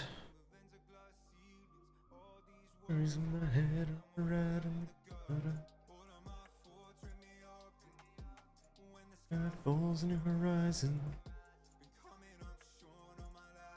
It's just Alright. So we see that our health is now interacting properly. I'm glad I figured that out. Our timers are working. The demo level is basically good. I need to get these patrol paths in. I need to get the nav mesh working.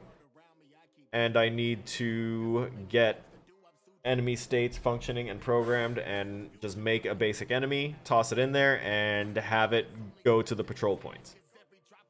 That should be like, I feel like that should be the end goal for the end of the stream today, is to at least have an enemy NPC that can walk around, because now we have fixed our problem with our camera, because there was that second top-down camera which was impacting our ability for our like movement to work the way we intended it to. I do need to go ahead and change a thing or two about our play area. Like, I need indicators. I'm going to put text that says where you start. And I also need to kind of expand it a bit, so that way, you know what, I'm going to expand the camera right now. Because our UI is in the way. I didn't anticipate that, right? That's something that I typically wouldn't have thought of, because I don't do top-down 2D stuff. So we're going to go ahead and take care of our size here.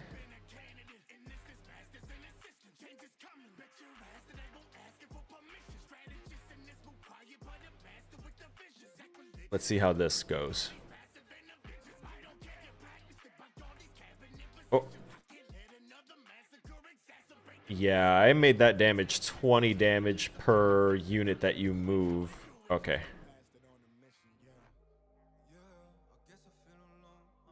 It's still really hard to see the player, and then what was the issue? Yeah, because of the fact that the maze is typically the purple color, the red kind of bleeds it out a little bit. And also our camera is not actually functioning the way or the movement isn't functioning the way I want it to. It's still kind of off. So I'm going to run to the bathroom real quick, and then when I come back, we're going to troubleshoot these issues. I think after we get the NPC going, because the NPC isn't going to be based off of our movement. It's going to, you know, go off and do its thing. So I'll be right back.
I'm back.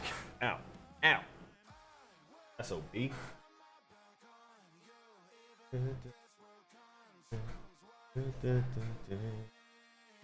Reality.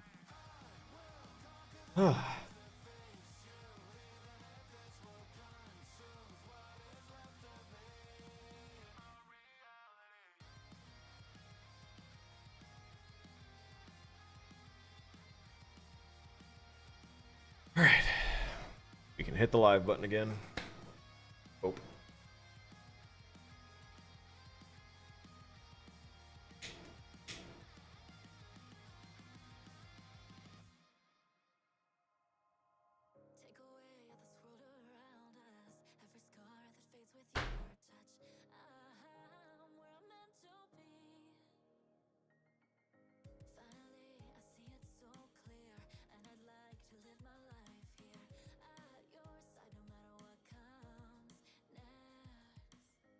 I think I'm gonna call our ritual at the start of the at the stream. I'm just gonna call that the smoke pit intro.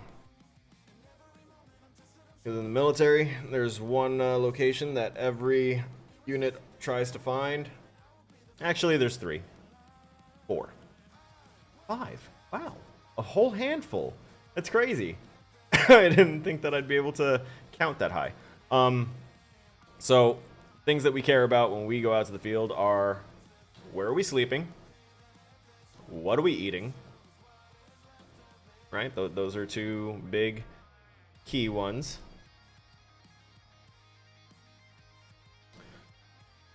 Then we want to know about the sleep, eat. I said there were 5. Yeah. I already lost most of them because I initially went with like 2 or 3, right? Because it was food, sleep. Anyway, smoke pit is always one. Oh yeah, the gym is another one. So the smoke pit is the main thing there, but for me, I didn't care about the gym, but everyone else in the military cares about the gym. So funny, I care more about the gym now than I did back then. It's wild. It's kind of like when I want to do something for myself, there's a lot more motivation behind it than when I'm being forced to do it at 6 o'clock in the morning. I digress. It may just be the timing thing too. If they had just told me, hey, you can do it at 6 o'clock at night, I'd probably be a whole lot better off. My reality.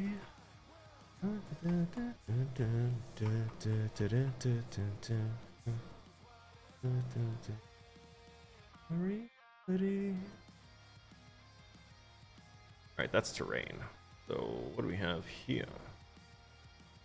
Why is this rotating? What happens if we now go ahead and try and move it without that rotation on there? Ah, that's what happens. And that's also why it was off. Do that.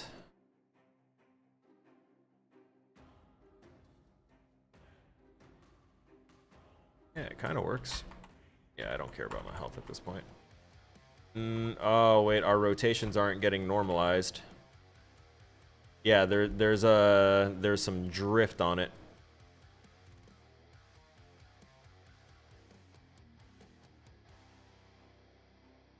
Doo-doo. Doo-doo.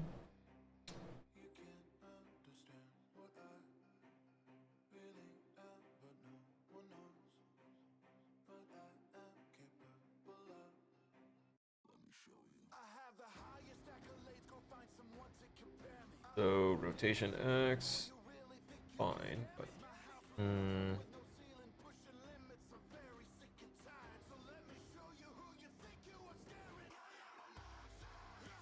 rotation.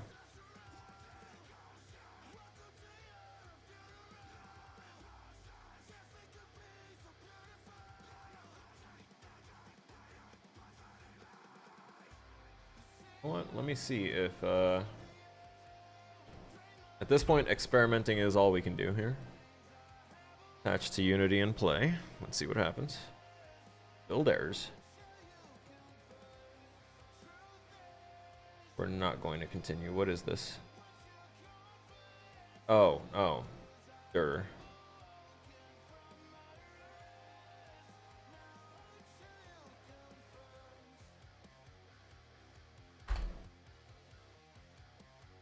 Better, right?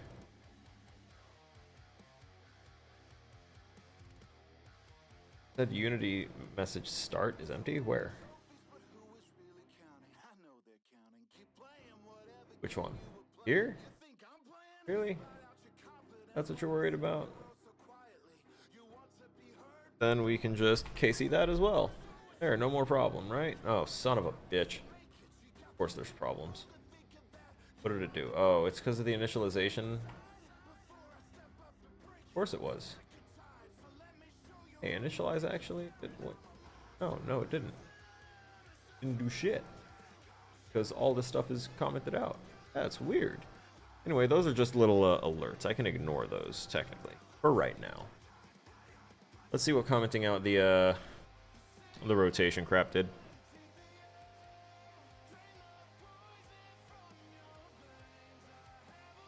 Yeah.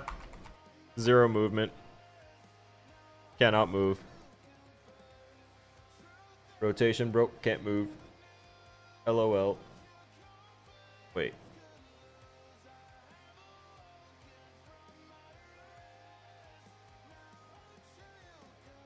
Where I didn't I? That yeah, oh derp.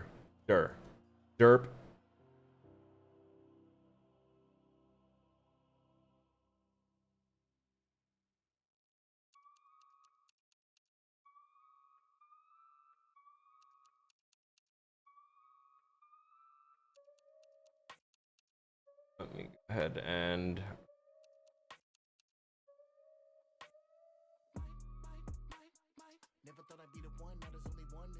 okay, apparently not.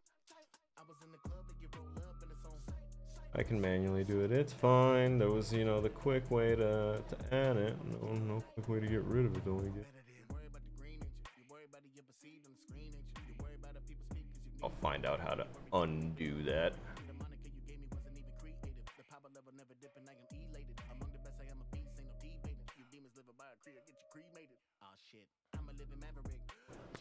So what happens if I then...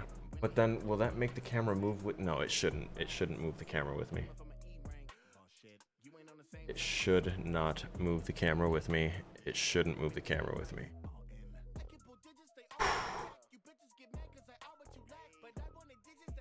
Save that. This is going to recompile. It's going to give us a slot for camera that we're going to drag in. We're going to save, and let's see. Crap.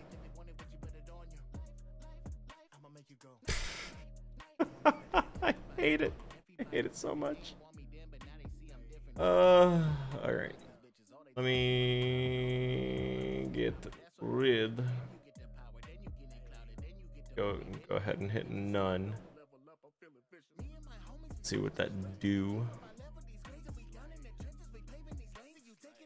So by leaving it empty, right, it doesn't look like it's changing its rotational direction anymore. If I leave all the stuff in there, but I just don't have anything plugged in to rotate, it's fine. We're good. That works. I can work with that. We need to change the color of our maze. As much as I love using the our standard of what you call it, or as close to using Afton purple, we're gonna have to change that up. We need something that can be visible under the conditions of these lights.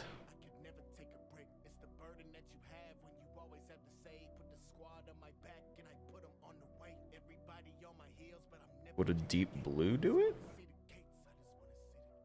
Would a deep blue with emission do it?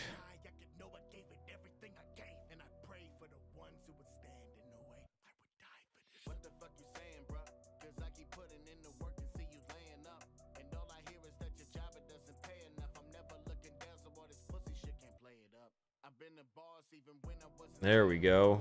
That looks noticeable. Let's see what happens if we toggle these lights from the dream lights. Toggle that off. Oh, that's nice and bright there. And then we That seems very, very noticeable. I like that.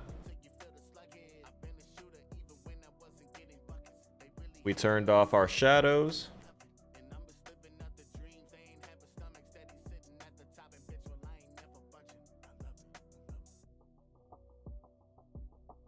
Color is quite important.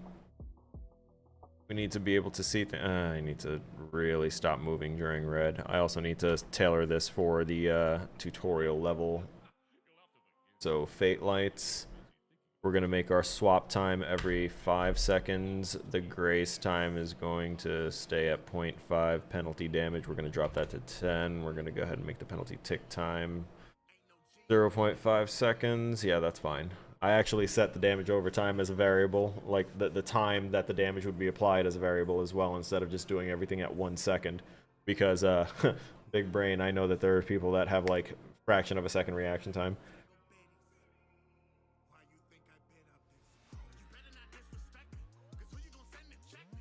Michael Mick doesn't exist. To bullinate all that was up in your...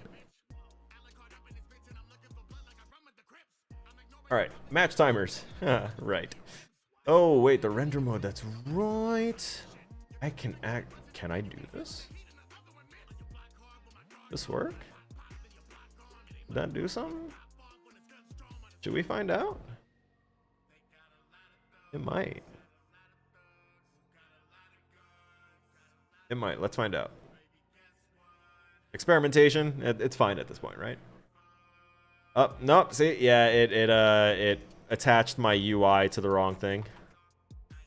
But we have better timing now to run around and but we can't see our health yet because we're pinned at oh wait.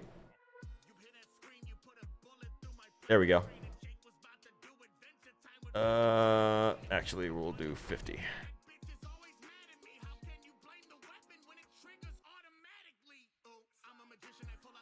There we go. Wait. Okay, we're good. Now, I feel like our green light is a little too bright green, and it's washing things out. That might be the problem here. So let's toggle on that dream light.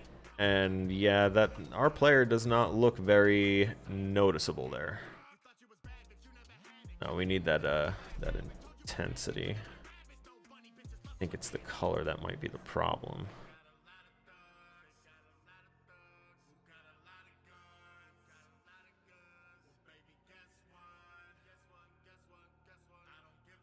No, it'll have to be that, but I need to change the player color then. Because the green is interacting fine with the blue.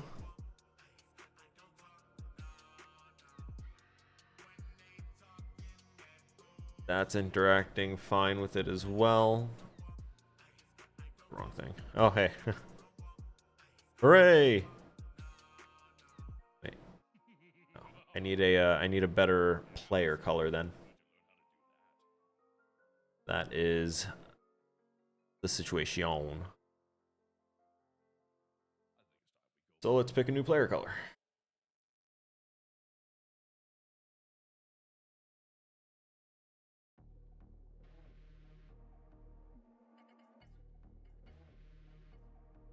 That, and then of course we have to change the emissive color as well.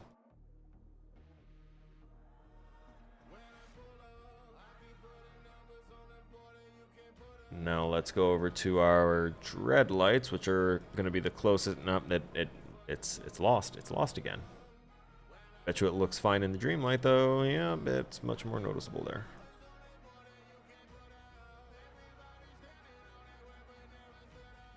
What if it's just white?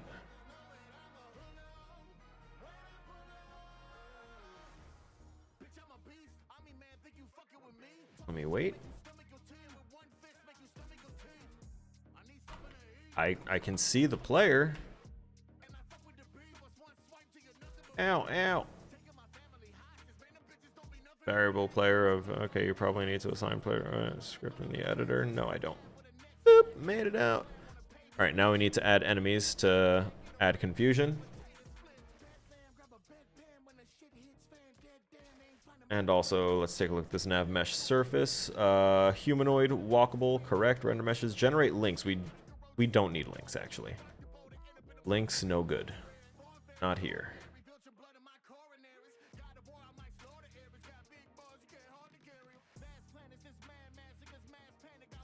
Now we go to AI. Let's take a look at... Actually, we don't need any of those.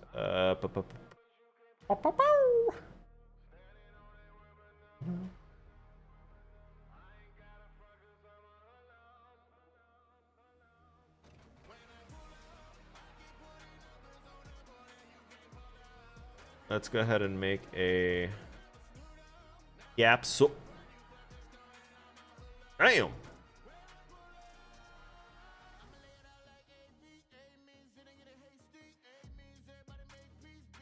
Look at how dull and lifeless this looks in comparison.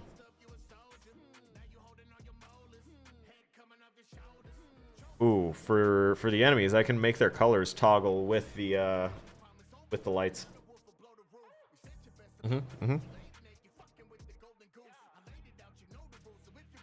So we're gonna go ahead and make a couple of colors for that. Material. Enemy. Bold. And then enemy scared is gonna be what they are.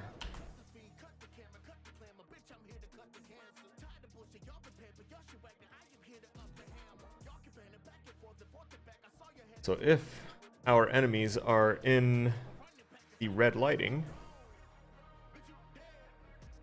they're going to be rather pacified because they do not like it. They don't.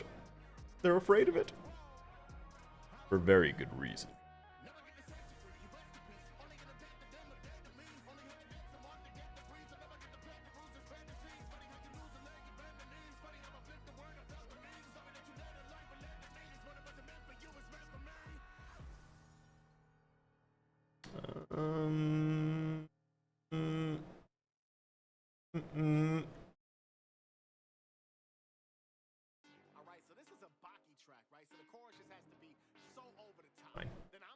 Let's take another look through. I actually don't mind giving them a little bit of metallic.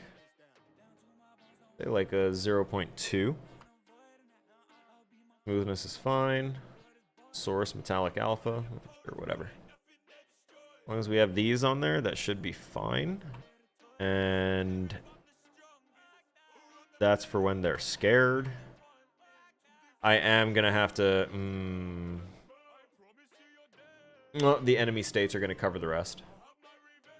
The enemy states will cover the rest, and I'll have to work the enemy states into my mechanics and have them detect like when the swaps are happening. Depending on which light is active, that'll set when they're in patrol state or when they're in their like scared or retreat or whatever state I'm going to go ahead and set them to. Yeah, there's definitely going to be room for this. Enemy scared. And then we're going to create...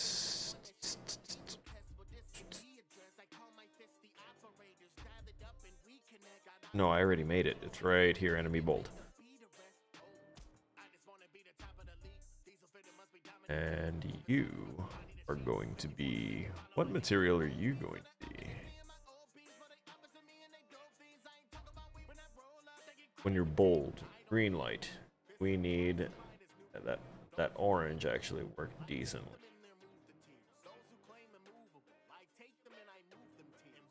Go ahead and give it that little metallic tang. 0.25.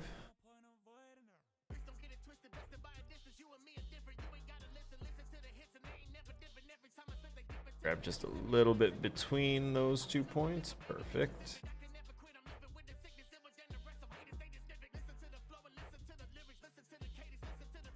That'll be good.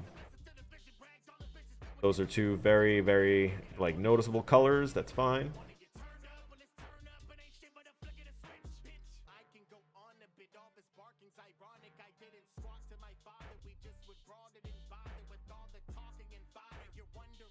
Water.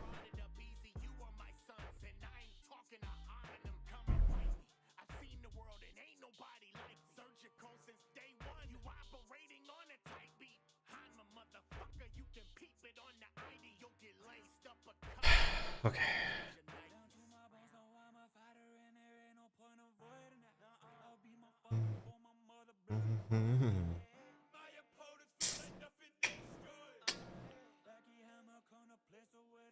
Right, right, right. Also, did I set my name? That's something I should check. Does it work? Also, we're gonna at least put... No, I might think that's the player right off the bat. Go.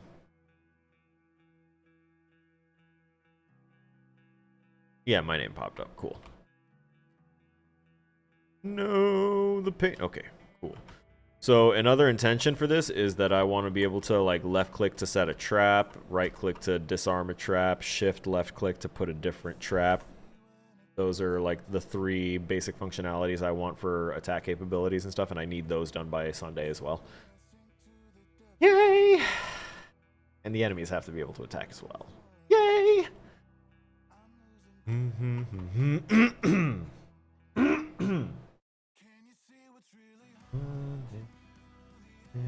To do you so long.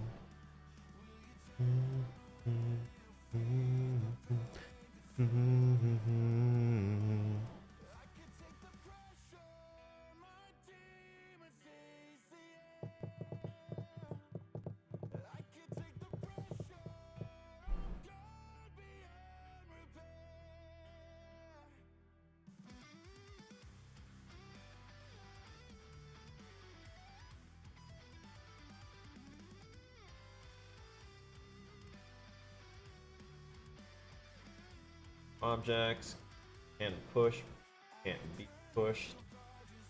I need to look up a very specific thing because I just realized. Oh, hello. How are you? Creation process? How's it going? Well, so far, I have had to spend a good amount of time doing various color changes because trying to make things that are visible with both a red light going and then a green light going, you know, alternating between what's visible with those colors. It's been rough. So I know that I want to make my enemies able to change color because, you know, they live in this world, so they're going to color change along with everything else. Am I doing good today? Oh, I just suddenly forgot what I did with most of my day. Oh, no, wait, I was doing history assignments most of the day. Yeah, I had an okay day. I've been on political tirades all day. And that's not true at all. If I had been on the phone for as long as you had been, I 100% would have tried to throw myself out of my window because I cannot stand any of that. Like, it drives me absolutely insane. All that bounce around, all that frustration. You are a stronger person than I in that regard, 100%, and don't ever sell yourself short on that. Your tenacity in the face of, like, very, very bleak circumstances that are in no way your fault is just so admirable, and it's a driving force that, like, motivates me on a regular.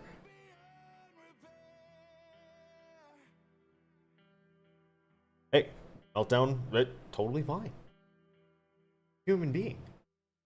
You're a human being, and very few people that are supposed to be helping you, you know, officially, are recognizing that.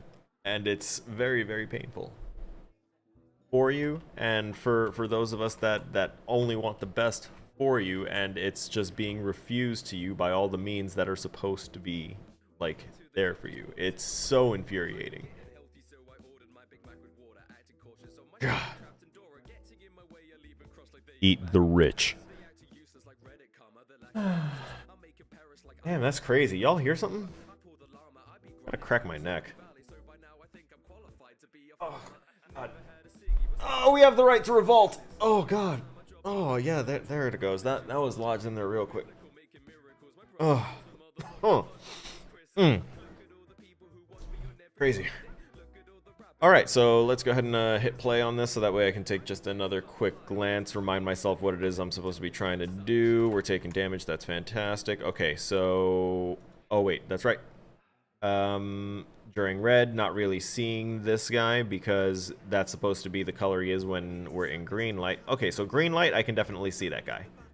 I can definitely see that guy. That's going to be the bold color. Even the bone cracks are starting to sound political? No, no, it couldn't be. I told them I didn't want to take a fucking US history course. I told them I didn't want to do it. You didn't want me in this headspace, I told them. You don't want it. Oh, but it's a requirement, sir. Oh, well then. Let me educate you.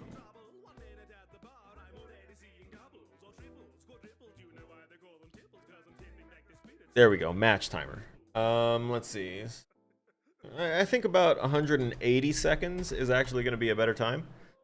Go ahead and take a look here.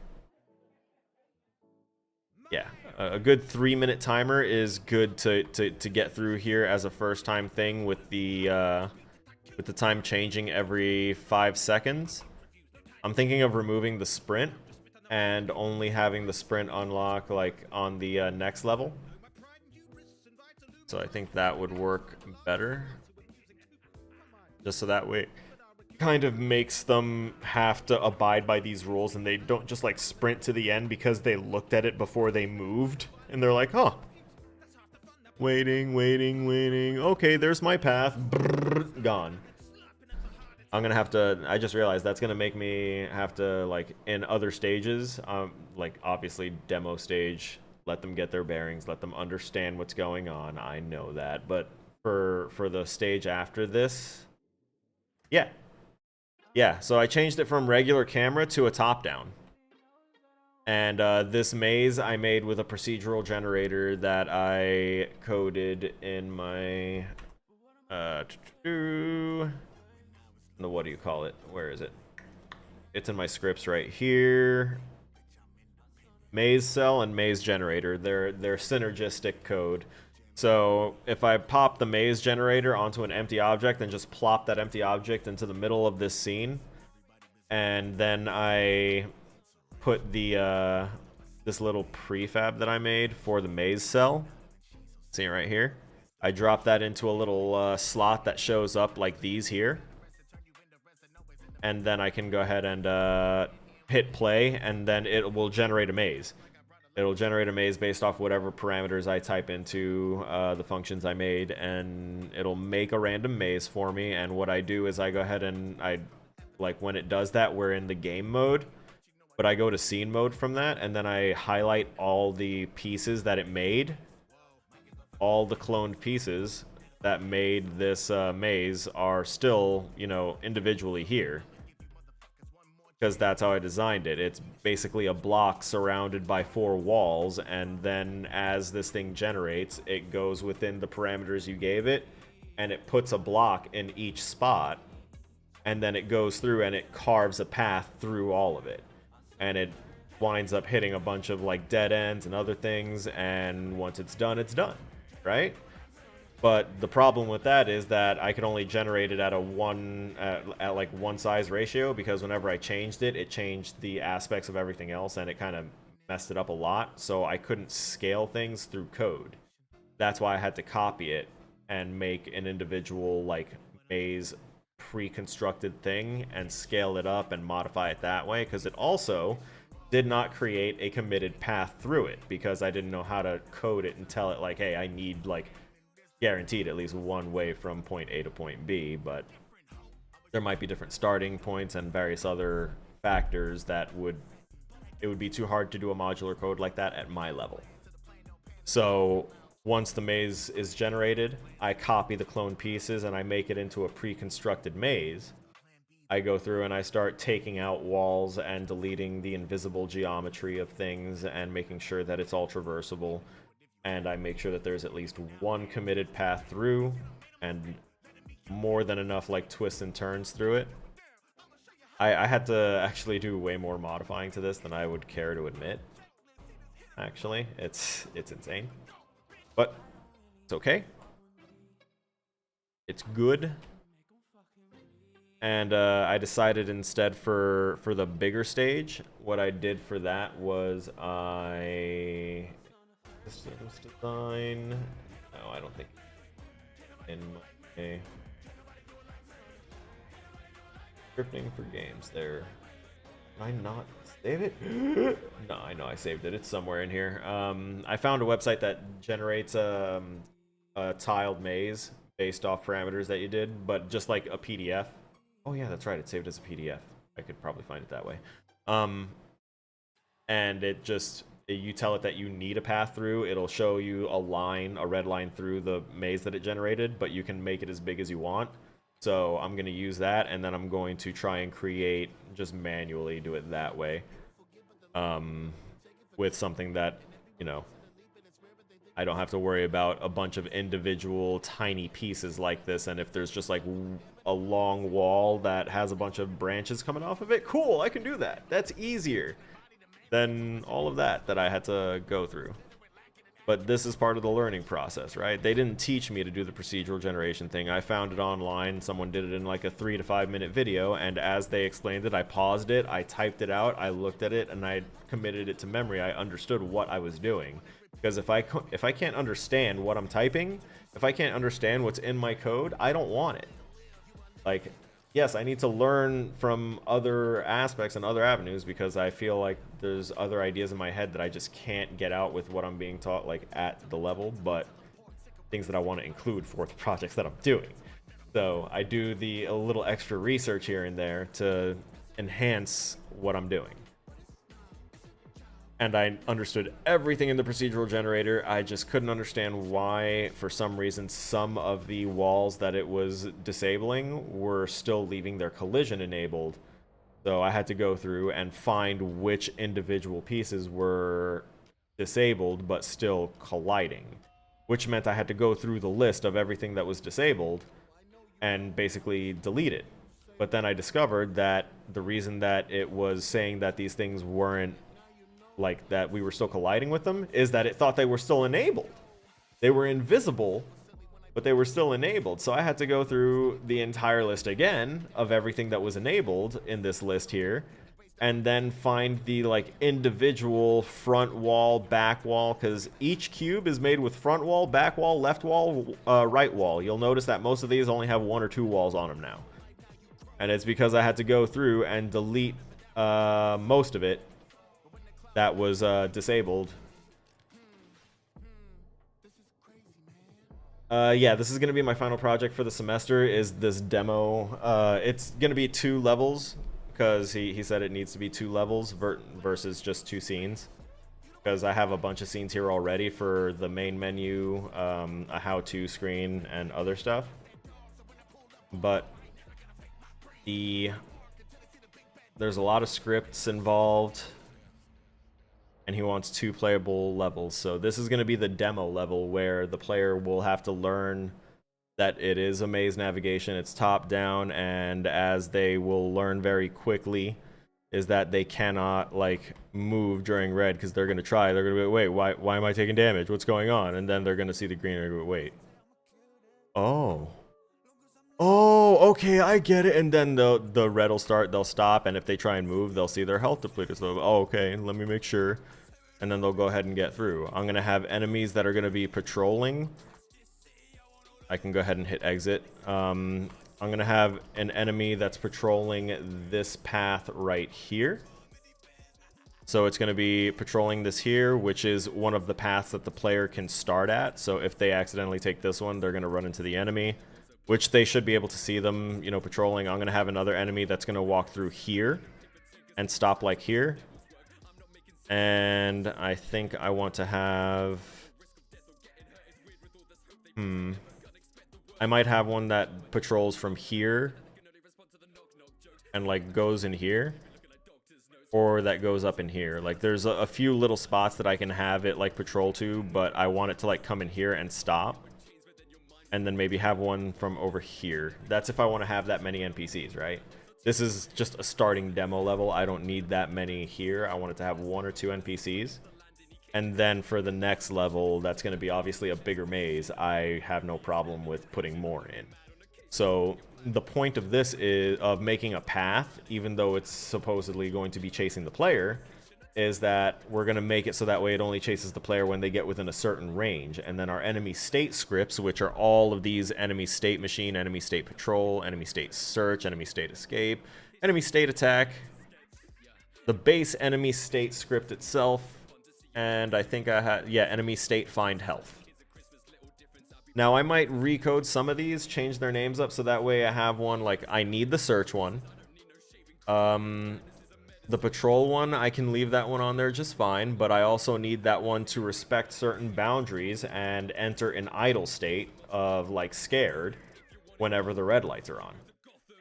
It's just little things that I need to tinker with, because technically I still haven't finished implementing all of the code that the instructor kind of set up for us. Yeah, I should really narrow my focus. My meds did stop working like right before the stream started, and I've been like slowly fighting off a little bit of a headache as a result, because I took my Concerta this morning, and then this afternoon I got the notification that my medicines were here, like my previous meds. So as soon as they got here, I took one of my immediate release pills instead of the extended release, because extended release, I'll take that at the start of my day and then it'll work throughout.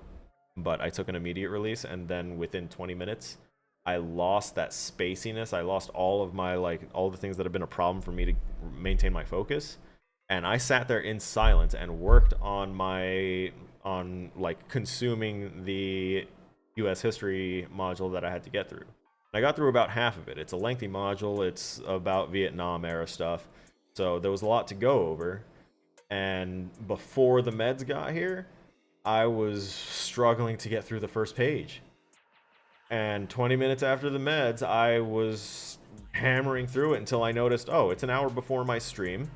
My sense of time is somehow intact right now, and I can tell that it's around that time. I'm going to make myself dinner and disengage from this and swap over to the others. Like, it all happened so smoothly. And then as I was cooking and stuff, I felt the come down starting, because I felt myself starting to rubber band. I almost sat down here at the desk while I was still cooking. And I was like, oh, no, don't sit. Stay over there. Our meds are wearing off. I can tell. I'm going to start forgetting shit. I'm going to start, like, getting distracted, and I can't do that while I'm cooking. No. Woo! Not that one. I can do Pirate King. Okay, so we had those path nodes. The size of the... Oh yeah, because the paths are all going to be in the enemy AI.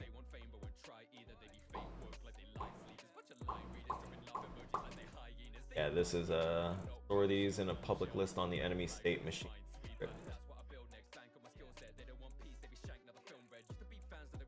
It is all still part of the enemy state machine script, huh? Where is... Oh, because I don't have it attached to anything yet. I'm making the enemy right now.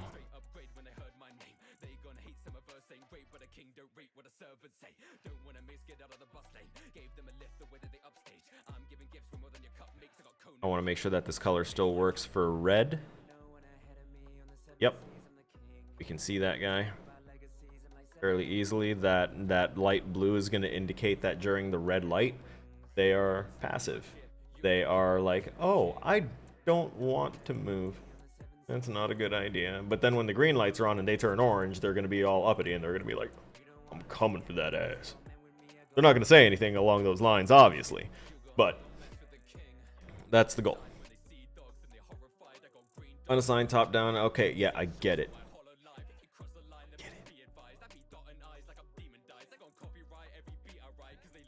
There's my trap logic, which I have yet to fully start writing.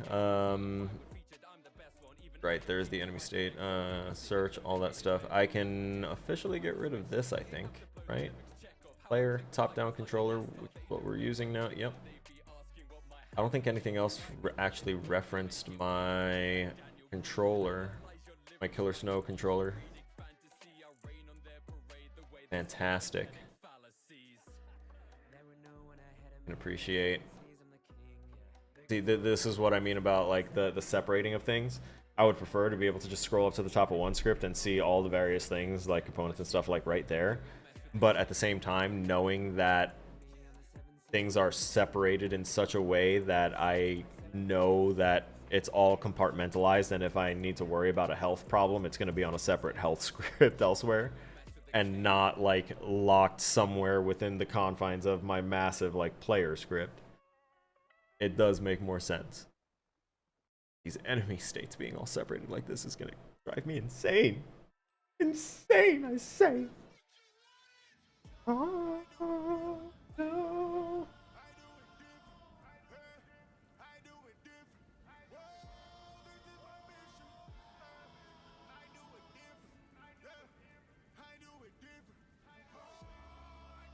Yeah, we're gonna go ahead and drop those in on the enemy. We're gonna name this guy now. Capsule is enemy.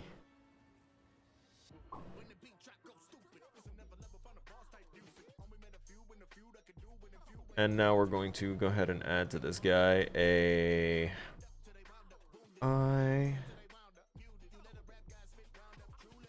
where is it?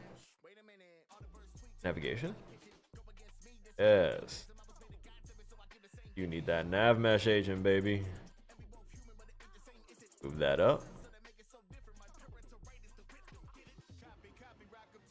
Excellent. Go to that. That. Actually, wait, mesh render. Hang on, mesh render. Let me see your mesh. Yes. Yes. Good. Good.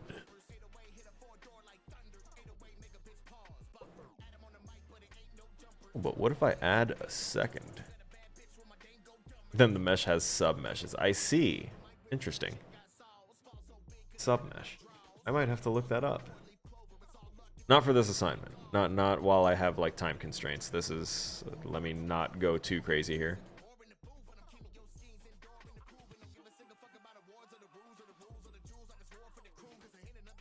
Okay. Now we can go to the scripts.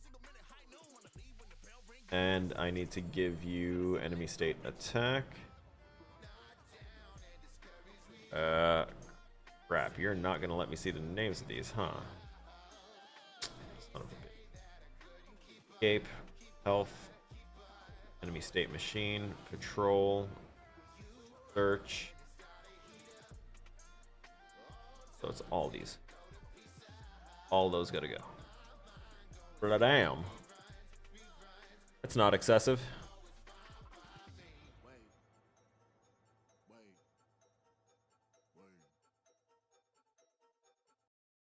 Yeah, I can see why having the nav mesh agent there was actually a better idea. Yeah, no, don't do that. Close up. No, nail. Drop it. Okay. And then we have the path nodes, and how many path nodes did we have for this particular enemy?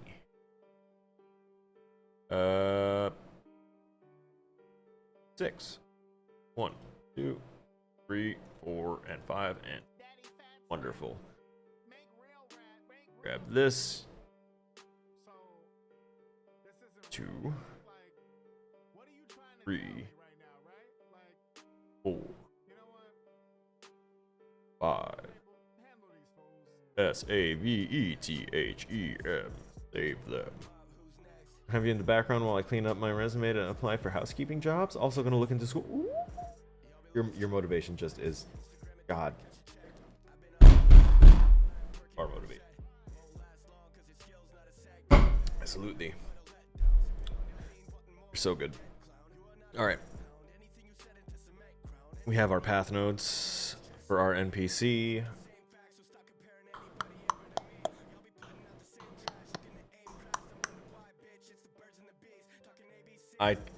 I do want my enemy state script to be...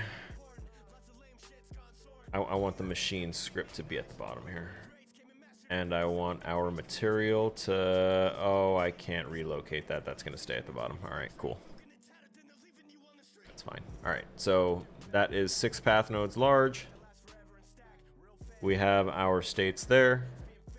We're not going to have it do anything right now because the enemy states are kind of there. We don't have anything to tell it to switch through there. We haven't written any coroutines for it. We haven't actually designed our state machine completely yet. We also have 2 things commented out, being the initialization and the set state, because it doesn't seem we haven't coded the things that help it understand how and what to do with those states. Yeah, feel me?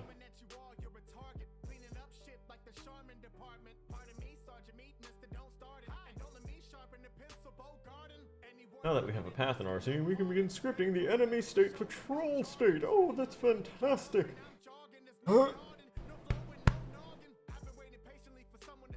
Okay. So enemy state machine, we're gonna have to wind up adding, of course. I'm just gonna go ahead and comment it, keep people happy. Naive, no, nav. We want nav. Nav mesh agent. And we're gonna need that to be a public variable that we can go ahead and drop in if needed.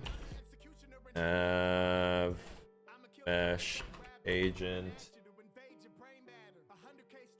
Oh wait, that's right. I need to do the AI thing.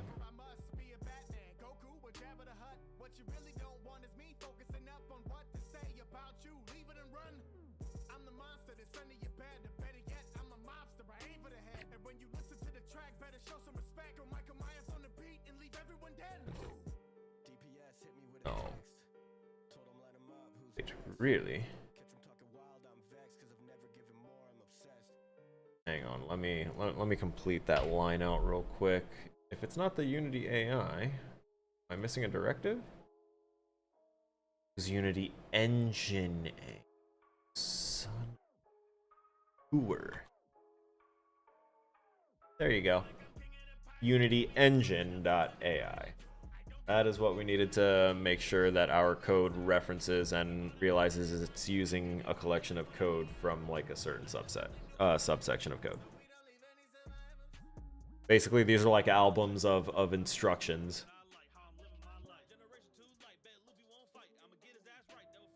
So we have that on there, and now create a variable of type nav mesh agent. Use to add. Okay, yeah, I already.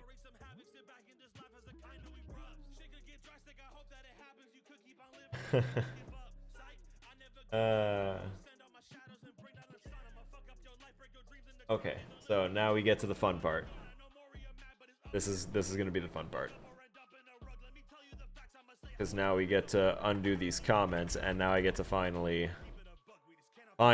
code in the actual thingamabobs. You'll see. This will get all of our components and disable them. Just like me. Void initialize. Now when we say void initialize, what we're basically doing is saying we're making a function. This function's name is initialize. By putting nothing inside the brackets, we're saying that there's no specific criteria that they need to put in. There's no specific ints, integers, no specific float values, no specific thing, no parameter that it needs. It's just a function, you fire it and forget it. Just like me. No, I'm fine. Let's see. I'm not gonna say like each individual thing, assign, disable, this state, that state, getting nav. It's pretty much self-explained with what the code is doing. So when we say if get component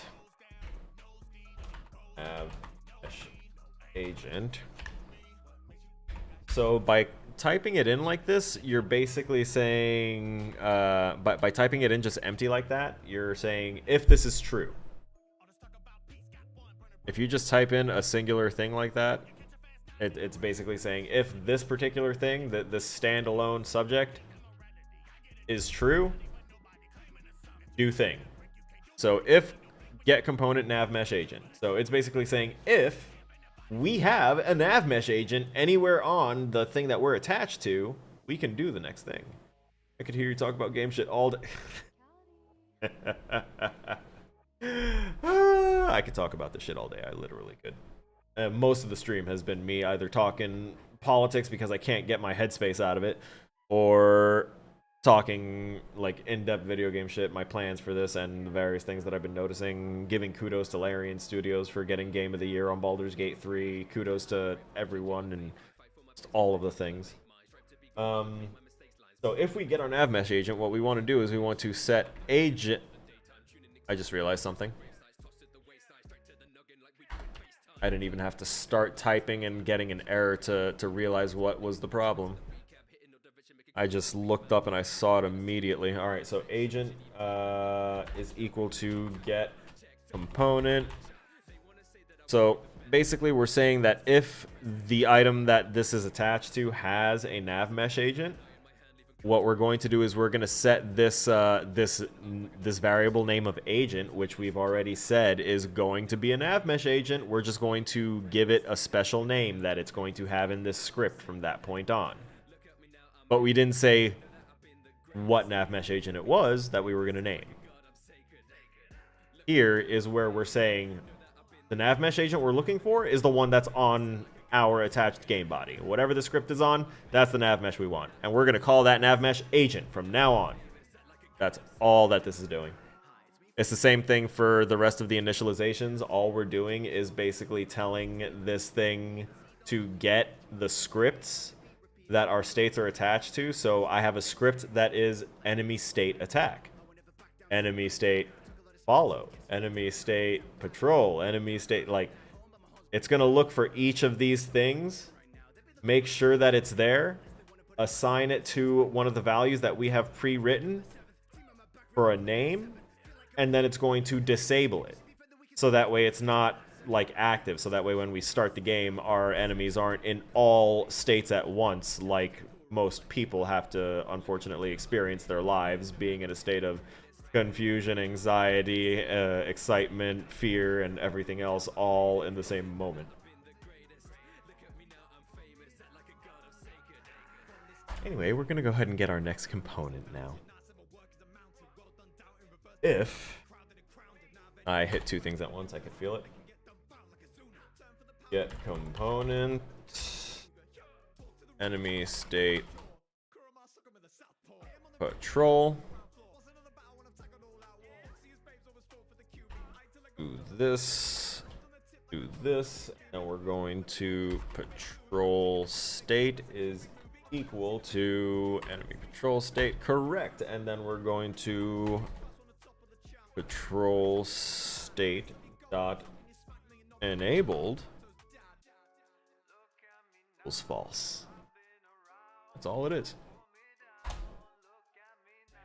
So what that has done, oh, and we want to go ahead and make sure just as a backup, even though I'm personally gonna put a contingency in place to make sure that this isn't even needed,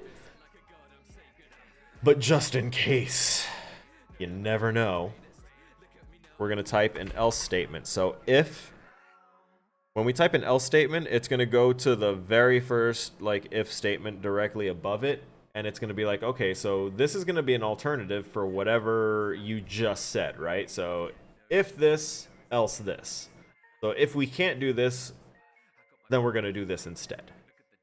So what we're going to do as an else is we're going to... Oh, that's a very specific type of debug log, so I'm actually going to run it that way instead of using a print like I usually would, because I'm tired of using debug.log to print a string. But for this, we are logging specifically as a log error. So that way it will flag it as a specific type of message and give it, you know, some of those messages that have the yellow or the red notifications that you can probably see. Oh, like, oh wait, no, it's just out of range of the window. That's great. That's fantastic. I love that I censored my own errors. Anyway, trust, when there's errors, there's like either red critical errors or things that like really need your attention because it's throwing a null value, meaning there's nothing there and there should be. or it's like expecting something, or it's something that is like code breaking. That is red. Yellow is, hey, you know, things might not work right. It should work, but there might be problems. And then there's like blue stuff that's just like, hey, this is empty. These things won't affect anything, but it's kind of pointless to have it here. So by flagging it as an error and stuff, we're giving it a specific classification that says enemy state patrol is not attached to game object. And then we're going to add a space. We're going to put the closed parentheses so the string is complete. A string is a sentence, by the way, because when you start typing words in, if the words aren't pre-programmed to mean something in the computer with the way that they're typed, or rather in the engine, then it's not going to mean shit. It's just going to throw an error. But anything that's contained within parentheses like that, or not parentheses, within quotes, is universally understood within the game engine as a string. It is just a bunch of words contained within there that it needs to have there for some reason. And it's usually used for either printing strings like that, for printing, you know, or for putting in text, or it can be used to find very specific, specifically named things or things that have a very specific tag. And I use the tagging system a lot. I like splitting things up by their tags. I think it's a wonderful classification system within games, because if I can go ahead and tag like buildings, tag the map, tag the player, and tag like all these various things, and have the individual layers that all these like that if Unity doesn't have it, I know Unreal has it. To go ahead and split things by layer, you can have your lighting layer, your water layers, your actual like geometry layers, and all that other stuff. Like it's, I love it. I love it. It's so complicated though, because there's so many options and so many things, and I don't have the time to explore it all. It overwhelms me. ADHD takes over, and then I distract myself because I can't focus on it. But there's so much to do. Anyway, that was me explaining strings. So we end the string, we go ahead and put a space, because we're still in the parentheses. We're still telling it what to print into this error, because we don't want it to just say enemy state patrol is not attached to game object. We want it to say what the game object is. So we're going to go ahead and go game object dot name, because it can happen every now and again where you accidentally drop your script onto the wrong thing. So if you're like, oh damn, what kind of enemies did you make for this game, like design wise? Okay, conceptually in my head it was kind of like the Heartless from Kingdom Hearts, kind of that concept, with just like little shadowy beings, but I want their like colors and luminosity to change based on the lighting received from the Fate lights, the Arbiters, the Dread lights, and the Dream lights. And ultimately, like lore-wise, I want those enemies to be basically souls that were lost in the maze before, because ultimately I want this to be a story of, and here's where people might think I'm getting political and stuff, but I want this to be a story of like very, very isolated individuals that don't really get to do anything with their time, either because they physically can't or some other thing holds them back from finding any type of joy. And even though the maze is a threat to them, and they are, you know, risking getting lost eternally to the maze and becoming one of the denizens of this world, it's more fun than what their current experience is out in the real world. Which is why at the end of each maze is you're gonna be like your main body bathed in regular yellow, like golden light of like, yeah, your body's safe. This white orb that is the player is going to be maneuvering the maze to get to their body, so that way they can, you know, go back to their world and exist for a little bit until their next fun little trial in this zone. I've already started to build and conceptualize a whole story in my head about this. So this is a lot like a reoccurring dream I had. The maze in my dreams was blue. There's an over-encompassing soul that keeps all the other ghosts trapped, and he's a monster made out of several layers of goopy blue paint. That's amazing. I love that. The Arbiters for me, the thing that I ultimately want to control the lights is going to be revealed to basically be like the Eye of Sauron, but it's just every time it blinks, it's alternating the colors between, you know, the red and green. Then there's a headless girl named Anna who carries her head around and she bleeds blue paint. That's amazing. I love that even more.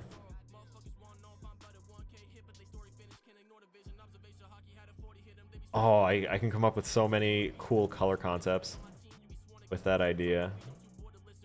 That's really cool, actually. Okay. Let me not get distracted with a whole new oh my god, give me inspirations! How dare you? Okay. Let me go ahead and give a few more spaces here because I hate when things look so cramped up here. Now that we did our if-else for that, which was that was literally just for the patrol state. Now we have to if let's see, get component. We're going to add that, and it's going to be enemy state attack. There you go. It understands what I want. That's right. That's right. Now we go to else. Defeated. His damn living creature. Bad and bash bastards that are dashing like cheater. Log error. And I'm vocalizing this because it helps me memorize it as well, but also typing out like a log error is different than just doing the print strings that I used to do or the debug.log.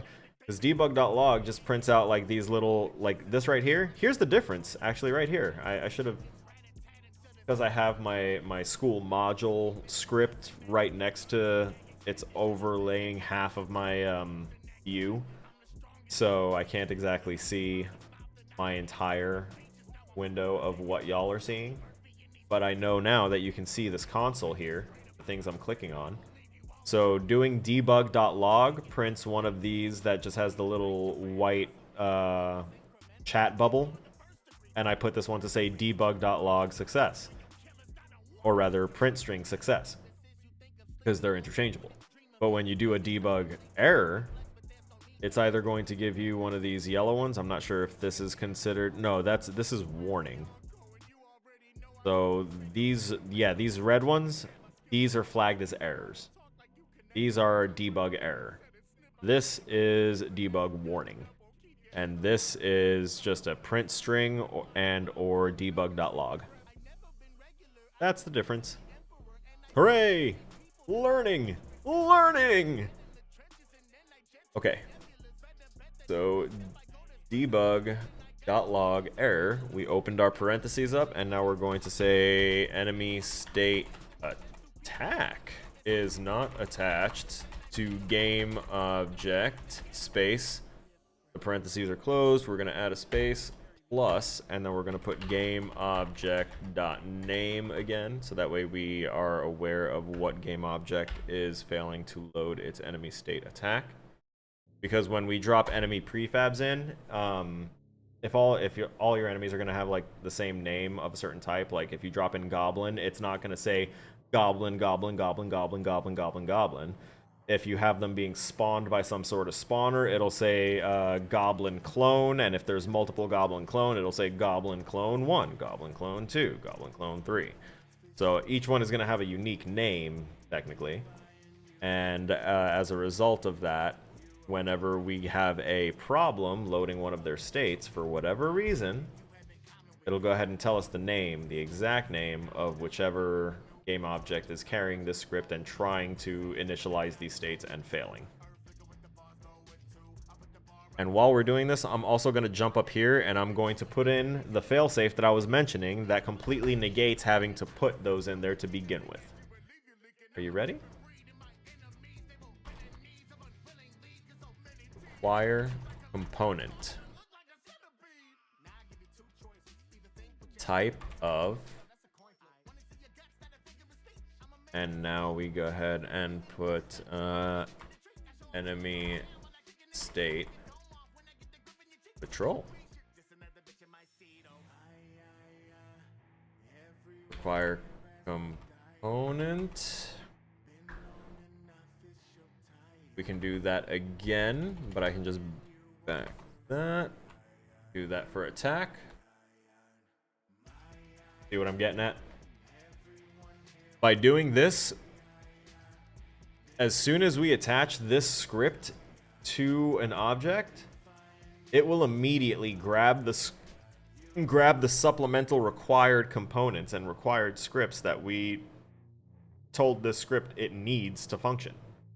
So if it's not currently present on the object, it'll be like, oh, hey, seems like you're missing something if you want me to chill with you. So I'm just going to go ahead and bring those things my damn self. And if you try and get rid of them, you're not going to be able to because I'm still here. Trust me, I've tried to remove something and then realized, oh, that's right, I made it a required component. So now it's going to, like, it won't let me get rid of it. But that was when I was trying to, like, basically scavenge my own. I was going to say steal, but it's my own code. I was cannibalizing my own code from previous things to add into other things, and I wound up having like required components, and I was like, wait a minute, why aren't things working? Oh, wait, why is this here? Let me get rid of it. It's required. Oh, yeah. That's how that whole interaction goes. I talk to myself a lot. Let's see, I was doing this so that way I could do that and do enemy state, find health. Perfect. So those are the three that we currently have programmed in. And by programmed in, I mean we've set their states here as possible things. We still haven't put in enemy state escape or enemy state search. We'll add those in here a little later. No rush.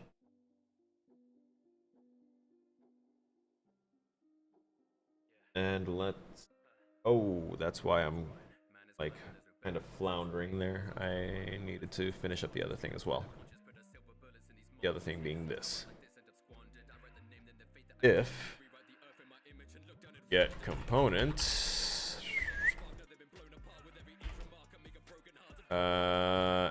enemy state find, yep, you're damn right, enemy state find health, and now we do find health state, get component enemy state find health.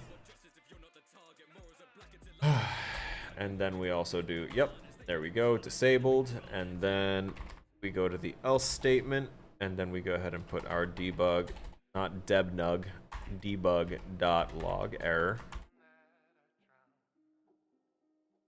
Enemy state find health is not attached to game object. And we know how this goes. We're going to add that plus. We're going to add the game, not gamma.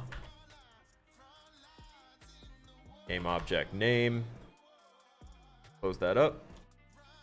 Don't need anything further on it. It's good. It's fine. It will serve its purpose and its function as intended, I'm sure. And now, let's see. We did actually... Oh, wait. Yeah. Okay, so we're going to change this from a start to a wait. Okay. For the state machine, right?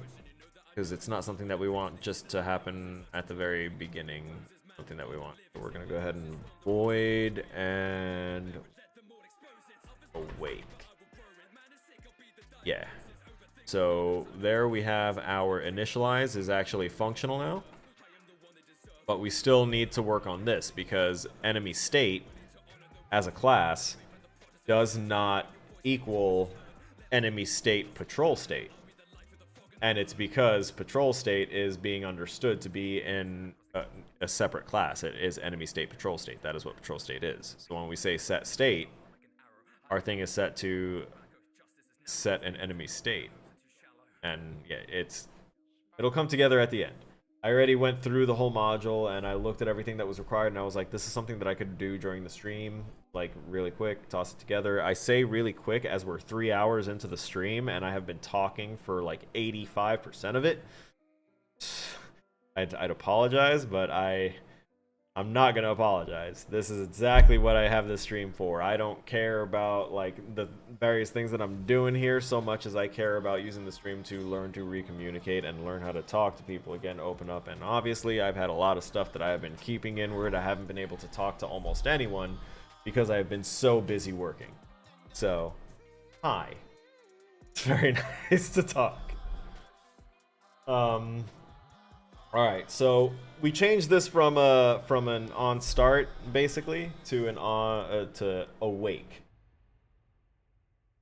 So let's see. If we're getting the machine script and setting its destination, if we're getting the components on the state machine script and assigning it to a variable on state script both during the start function.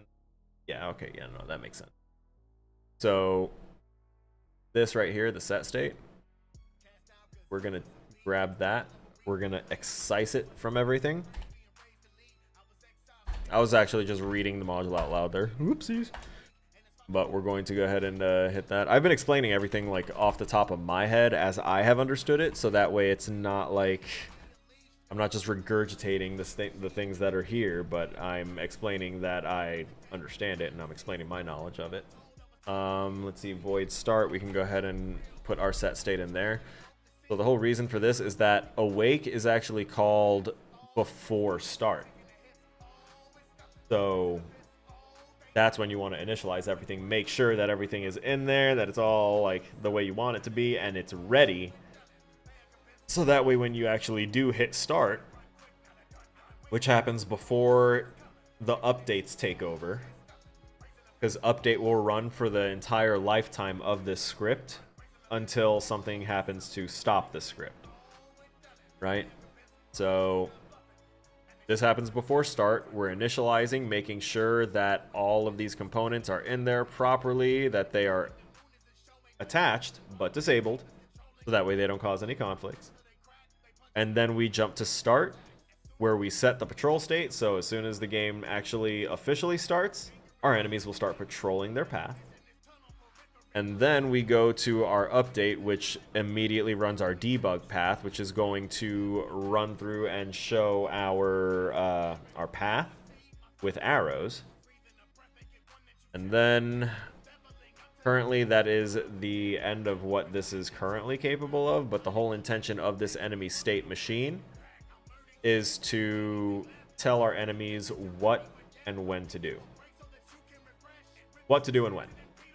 Wording, semantics, right? So at the end of all of this, ultimately this script will be able to tell our NPC, our enemy NPC, to patrol at the start of the game, and if the player gets within a certain range of that enemy, it will break away from its patrol path and make the player its new patrol path, and it's going to start going for the player. And the way my game works out is that I want physics interactions to be what causes things to happen. So basically, if the player is moving, that is when they take damage. If the enemies are moving, that is when they would take damage, or, you know, some other damage-causing things, which I already have planned. It's fire. But I want these things to arm at particular times. And this is what I mean about my shit always winding up getting convoluted to the point where everyone's like, why don't you just simplify it? It's because I have a specific, like, image in my head, and though it sounds really complicated, it should be able to play a little easier than the actual act of creating it and explaining it.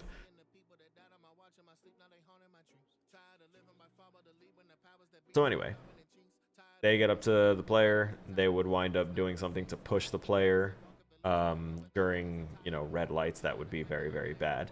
If the player has to stop and there's an enemy nearby within range to cause, like, that physics interaction of, I don't know, maybe a magic burst within a radius around the enemy. If the player's around, they'll burst and they'll go ahead and push the player while they're in red.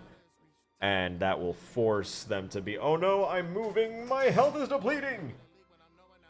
And they'll either, like, that burst should get them out of range of getting blasted again, but they're still going to take damage for having been close to an enemy when red light hit. And that's also part of the reason why I have the grace period. The enemies aren't going to abide by the grace period. They're going to sit and be like, oh, it's red, immediately stop.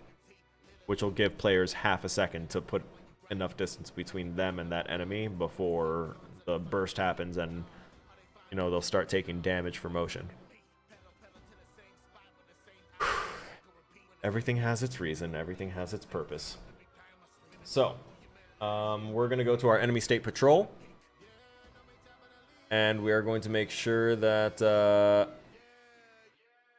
So one of the reasons why our enemy state machine doesn't recognize our enemy state patrol as an enemy state is because currently all of our states are considered to be this right here, a mono behavior. So it's treating it like its own individual unique class, as if it were going to be managing a whole unique subsystem itself. But that's not the case. Enemy state patrol should not be its own thing, so what it is it's a variation of an enemy state. And by doing that, and saving, if we go back to our enemy state machine,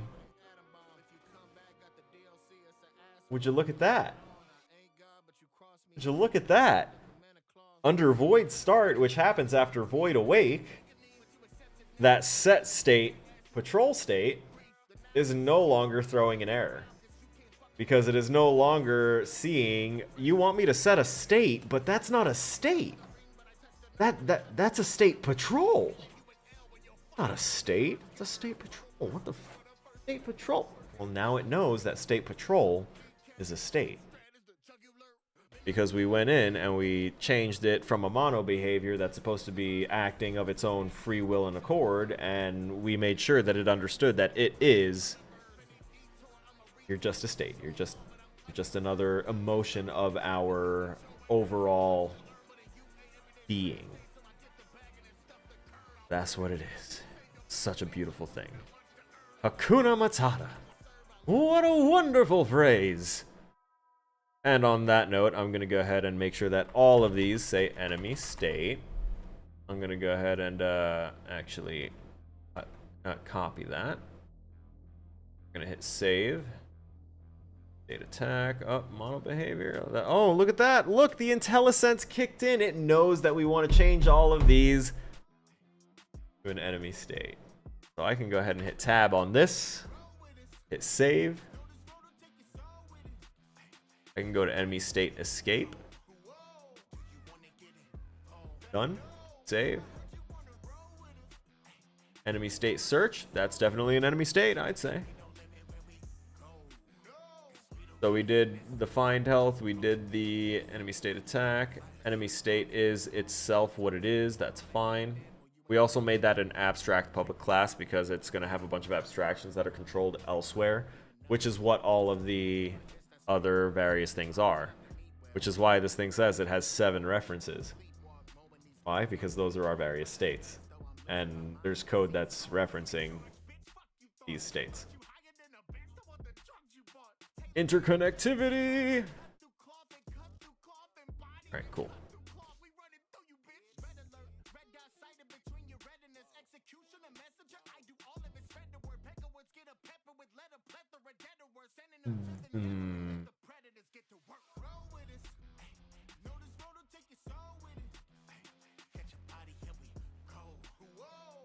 It's fine. Fine. I blocked out the things I didn't need, but this is still no, wait, this wasn't even needed anymore, right? I can get rid of that. That game manager is detached from everything else. Can't undo. Yep, I know. Be gone. It's not managing anything appropriately anyway, so let's go ahead and prove that, find out, make sure that we didn't delete anything that was vital. Oh, look at that, our health is responding just fine, and oh, look at that, we're good, we're Gucci. Oh boy. That'll be fine. So now we can, I'm saying all this because now I'm looking through, I can see that I can go ahead and start removing certain things from my windows here to stop myself from being overwhelmed. And look at that.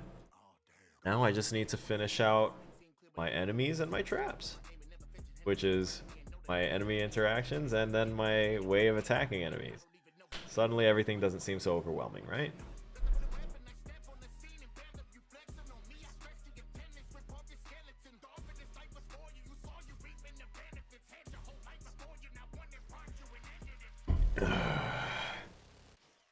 All right. Enemy state patrol. That's where we were before I decided to go on a tirade and make sure that all of our states were properly marked as states. Now, we already have some on enable stuff here and all this other stuff. So what these are for technically is for, oh wait, I also just realized that made it red, but I also did enemy state find and you're still blue. You have orange? Oh, you don't. Let's see what you do have. Oh, make you gray. Gray for trying to find health? Yeah, you're depleted there, buddy.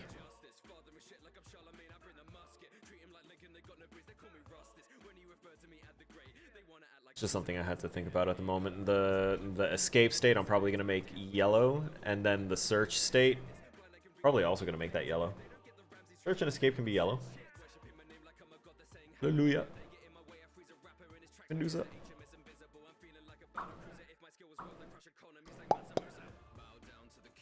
Ooh, actually, state search and state escape. I'm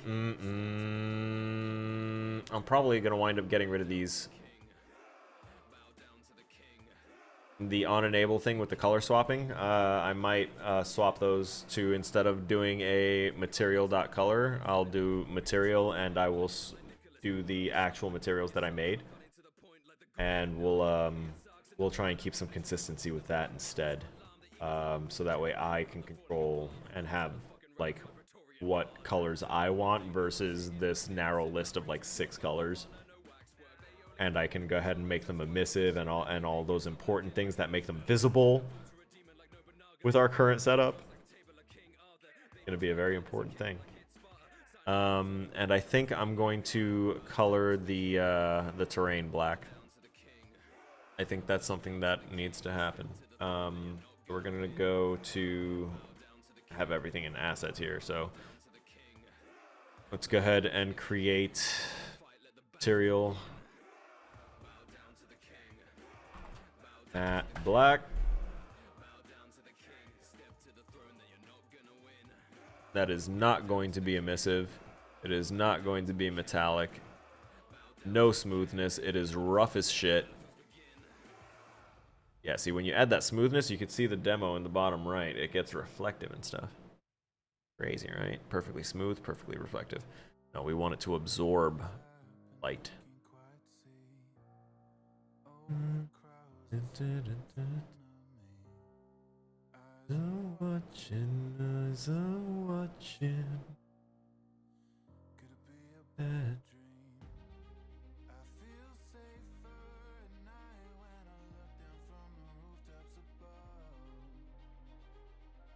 Hey, why can't I add a material? Let me guess. Oh, there we go. Yep. Default terrain standard. So why don't I... There you go.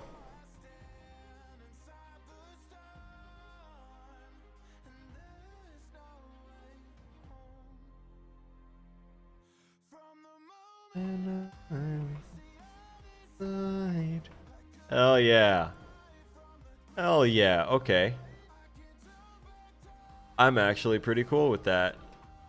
I can see my character and everything moving so much better now that the background isn't just like reflecting the light so much, but I do need it to reflect a little bit so that way we can get some of the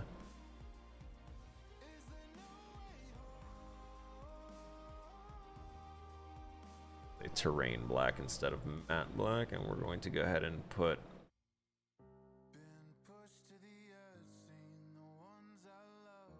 right there. How's that? How's that? There we go. I can see the colors a lot more now. Yeah. Yeah. Okay. We can make it through our maze. We obviously know our path through this little demo maze.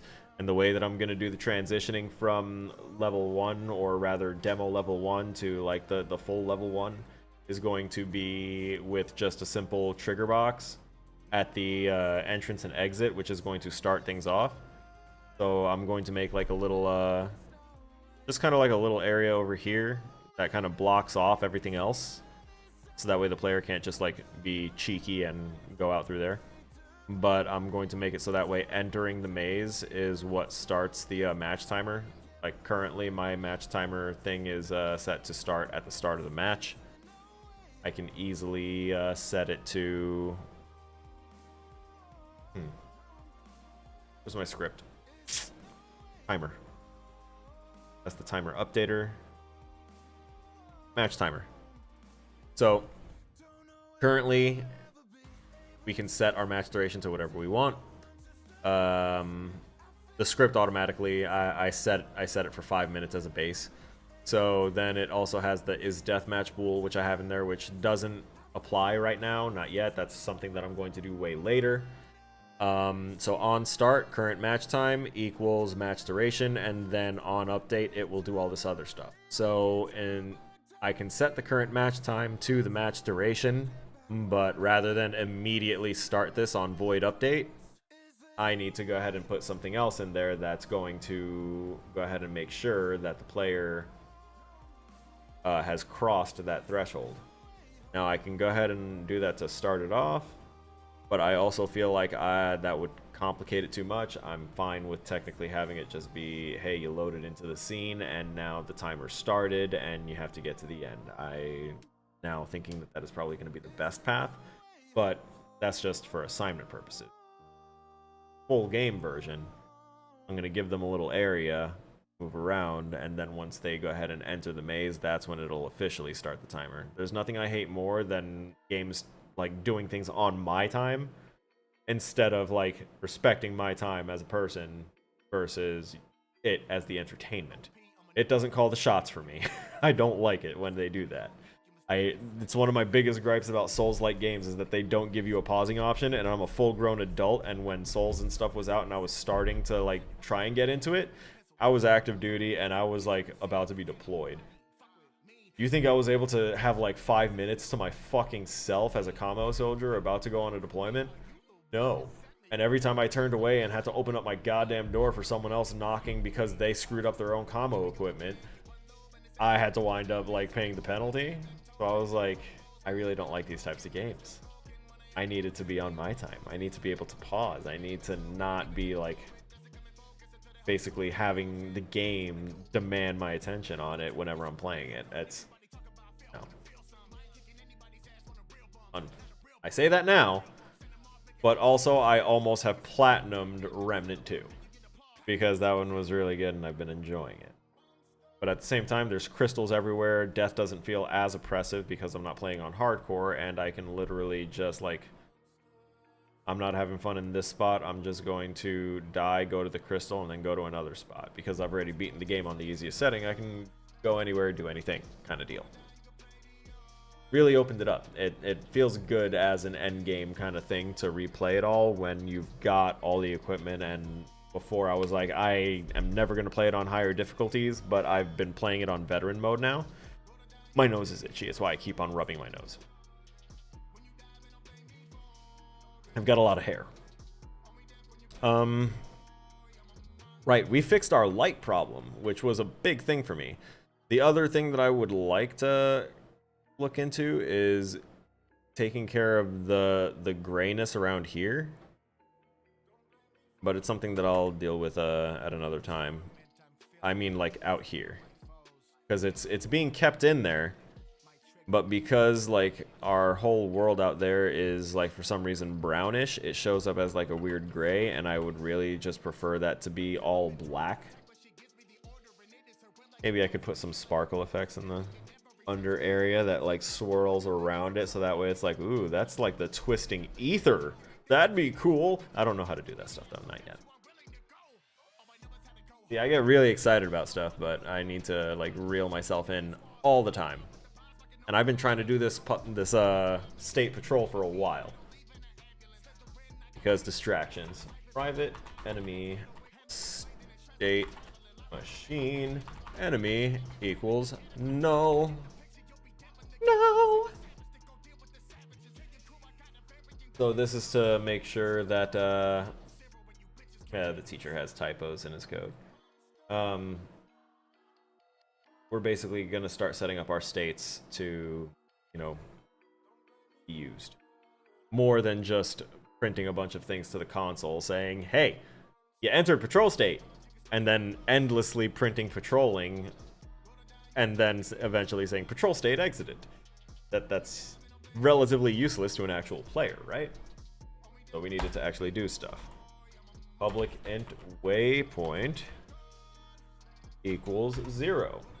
Now, the reason that we have waypoint and we have it equal to 0 is because our waypoints are going to be the points on that list, that patrol list that we set up before. The path nodes. Path nodes 1 through 6. So, waypoint int will probably get changed to the ID of those path nodes, and then it'll be like waypoint 1 is path node 1. Go to waypoint 1.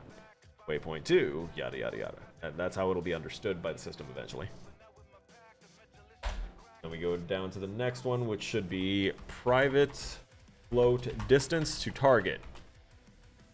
Now that one should be kind of self-explanatory as what the variable does, or what it's going to be intended to be used at. Have you ever thought about making YouTube shorts explaining some cool dev tricks and works in progress? I have thought about it, but then I also realized that most of the cool dev tricks and stuff that I'm learning are also all over the internet already, with like thousands of views from prospective programmers.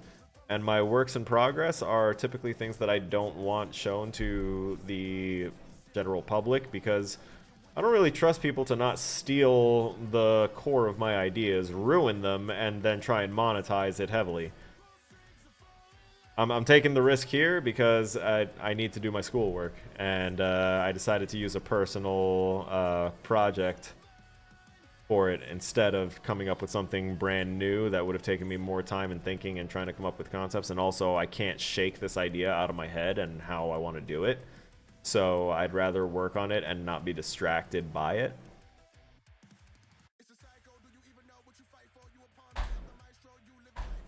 And yeah, I mean, I know that there's several tricks that I definitely can do that some people in the community would consider like kind of general knowledge, like shortcuts and stuff. Like if I wanted to make this go away, I had to learn this through listening to one of the videos that my teacher did to learn how to turn all of that into a comment without like manually going to the start of every sentence and adding 2 slashes to disable the code.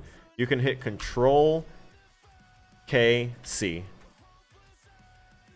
Now, because it's got those comment lines right there and it's all green like that, that means that the script understands it to just be text. It's just text there. It has no purpose. When you have 2 slashes in front and green text after, the system understands it's a comment. It's something that the developer is typing in to like talk to someone else that's reading the code, to either explain what the code is for, what that section is for, what its purpose is, why you did it. People can write confessions to murder in their comments. It really doesn't matter. The system's not going to care about that stuff, is basically what the comments are. It's saying, oh, this isn't important, skipping over. So when we do that, it's so much easier to highlight large sections of things that we don't need, and then just Control KC. So what's the plan after I get my bachelor's? Thank you so much for all this interaction and all these questions and stuff and guiding this. I'm so flattered. The plan after I get my bachelor's is to get another bachelor's. That's so neat. I know that was to the previous thing, but thank you. Appreciate. And the my second bachelor's that I'm going to pursue, because currently I'm pursuing the bachelor's in game design. I already have an associate's in game development. Not like I like talking to you or anything. Baka. Anyway, 100% would collect degrees.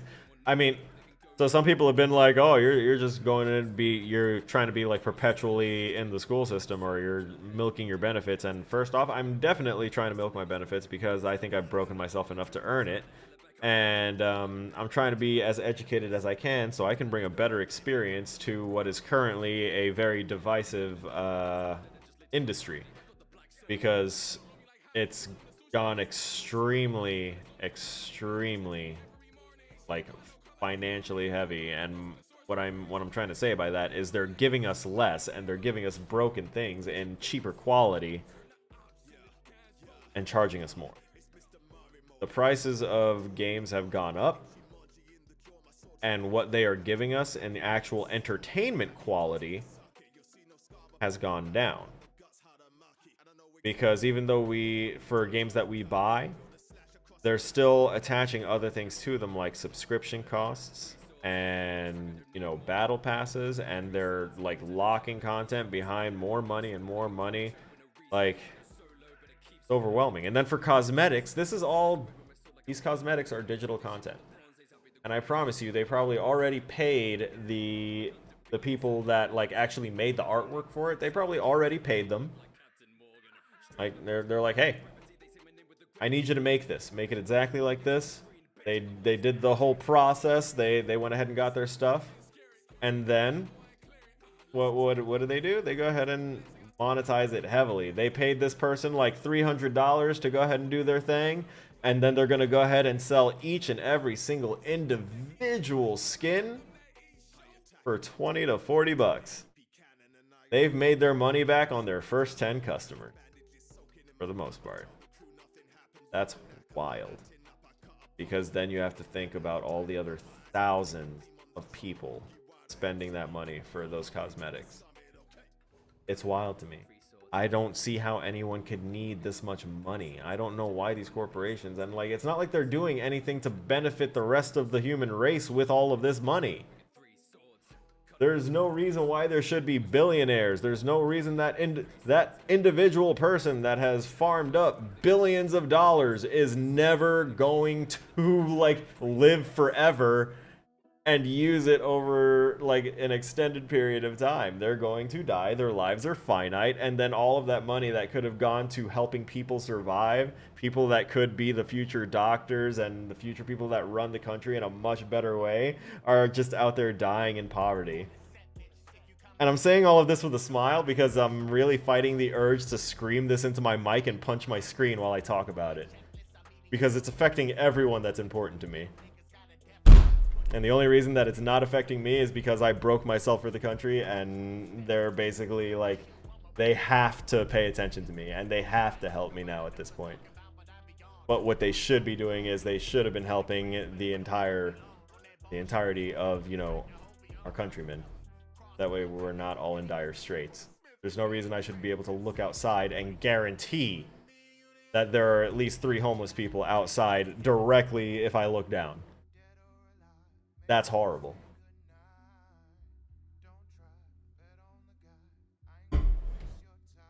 DLC for newer Pokemon Gen just came out. $40 for 2 DLC packs. They put new outfits behind a paywall. Inflation has caused so much issue. Correct. Correct. And the thing is that all this talk about inflation and all these financial talks and everything, it's all human concepts. These are all just ideas that we created, and like made a part of our routines and made it how we govern our lives. But the problem is that we had different priorities back then, as obviously depicted by a whole fuck ton of war, millions of lives lost, and a whole lot of rampant murder that turned, you know, a nation, a nice little buffalo nation, into America. So maybe we should rethink all of the institutionalized oppression and murderous things that were, you know, put in place to keep certain people down and raise other people up, flatten it all out, and start again. Nice baseline. Standards in place where everyone is equal. And for the love of God, stop trying to control a woman's body when if it weren't for women, our race would cease to exist. I feel like I'm losing my mind, and it is like somehow related to everyone else just losing their rational thought. But I also realize that not everyone thinks the same, and it's just very difficult for me to try and put myself in the headspace where they think that it's a good idea to do these things. How are the new meds? The new meds, meaning my old meds, they're very good, but they did run out on me already. I took them way earlier. I took them in the afternoon when they had just gotten into my mailbox, and they did amazing for me. I was able to focus right until like right before the stream started, and then everything started rubber banding in my head. But I also have been enjoying what I've been doing here, so it's not rubber banding in a bad way. It's not like I've suddenly said, yes, we're just done, stream's over, I'm panicking and I need to go do my thing. No, I've been having fun. We've been talking quite a bit, but I've been talking about a lot of things that I've just felt like I needed to talk about. I've been talking about things that I've been developing. I've been talking about my thought processes. I've been talking about development, getting and giving ideas. This is what I enjoy. Oh, like a new prescription. No, that'll be when I come back. When I come back from my vacation, late January, early September-ish, I'm gonna have another appointment, and me and him already like been sending emails. We're gonna be like, okay, so when you get back, we'll get things set up, try and have another appointment, so that way we can officially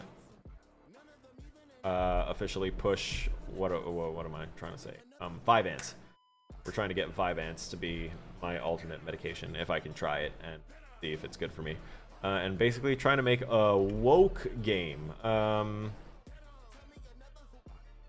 For this game in particular, not necessarily.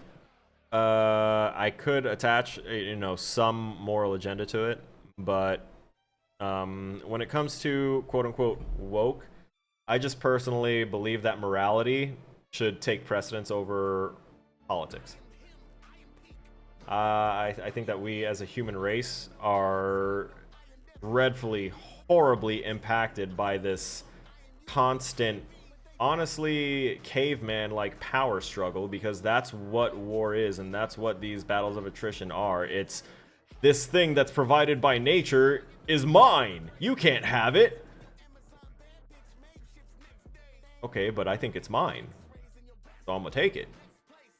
And then battles ensue. But if we just fucking shared shit, and instead of saying, I'm protecting my interests in this area and doing this because of archaic traditions, no, leave all that shit behind, because anything that tells you that you should be hurting people for objects is wrong.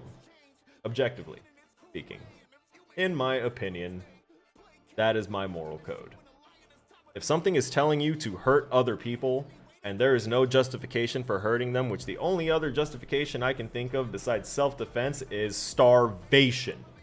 You are literally about to die if you do not eat something, and the only other thing present is another human life. Oh well. Humans are meat. We're governed by a brain. We are literally a flying spaghetti monster piloting a meat suit. Yeah? Think about that.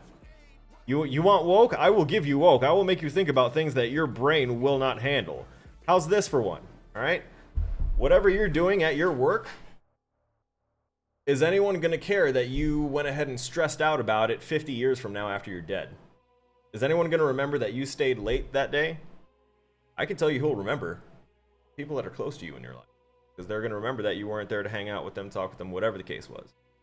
Those memories and things are what people are going to remember and pass down, not your personal struggles and things with working and trying to get money and all this other stuff.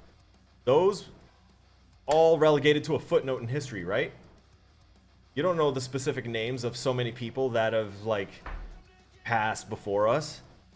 The world's been around for God knows how long now, and like all of that, our time frame on this planet is so tiny that when you really think about it, 5 years after you're dead, most of the people that kind of saw you on a mostly day-to-day basis will have mostly forgotten.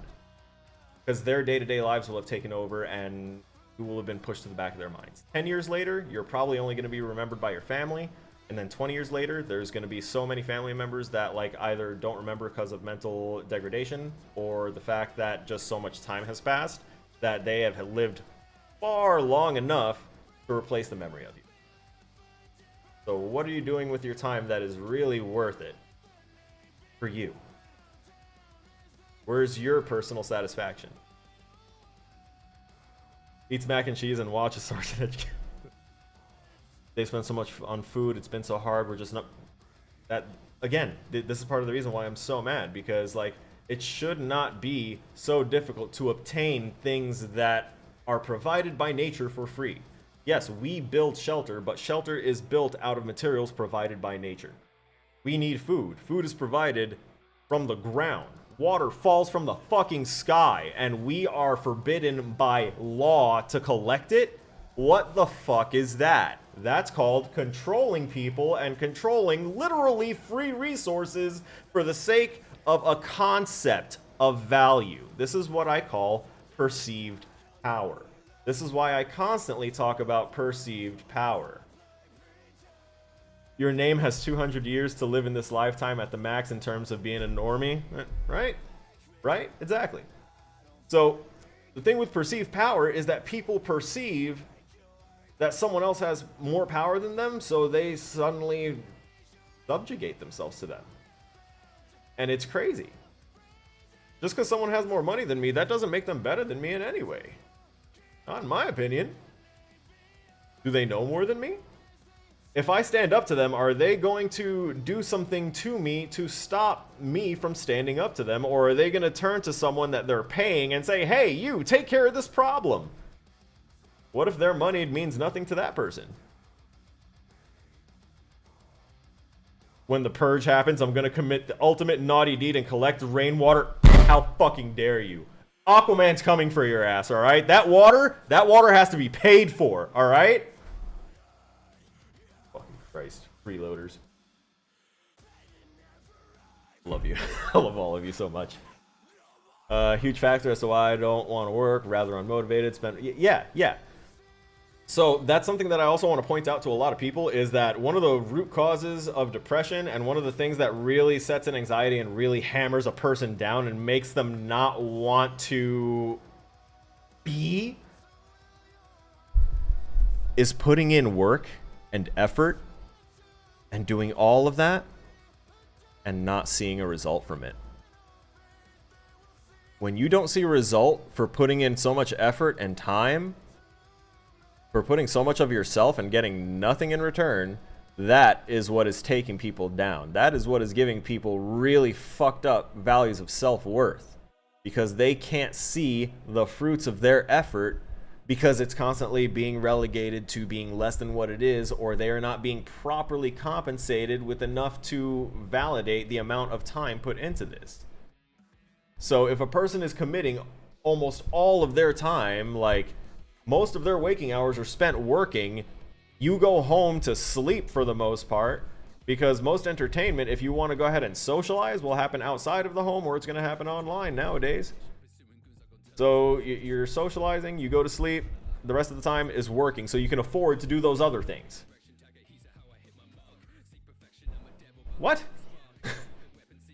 How can you see result? Barely paid, barely making... Exactly. Because whatever you're making is being charged for everything. Every single thing. You need to pay for the water we're providing to you, which fell from the sky for free. You need to pay for the food that was grown for free because we're transporting it here. Don't you dare try and grow that in your garden. How fucking dare you? We can't tax it that way. No. You want to do that? You need to go out to the farmland and work as a farmer. All right? Don't you grow your own fucking food. Let me find out if you have cattle. We'll get PETA over here. Only just so that way we can control the people that are trying to go ahead and make their own meats. Get you. And that brings up different conversations about, you know, carnivore, omnivore stuff. But Point being, nature gave us everything we needed. Everything that we have now is refined from things we found in nature. My computer screens, this camera. Everything was made from things in nature. People made it. People gained the knowledge to make it. And then what did we do? We attached the price tag to the knowledge.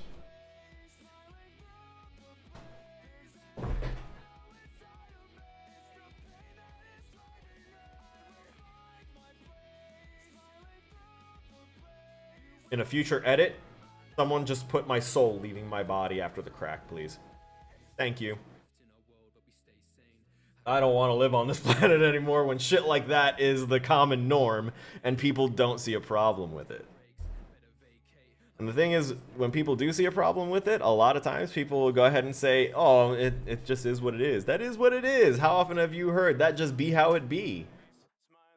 It doesn't have to be. Change how it be. Demand change. Oh no, I mean,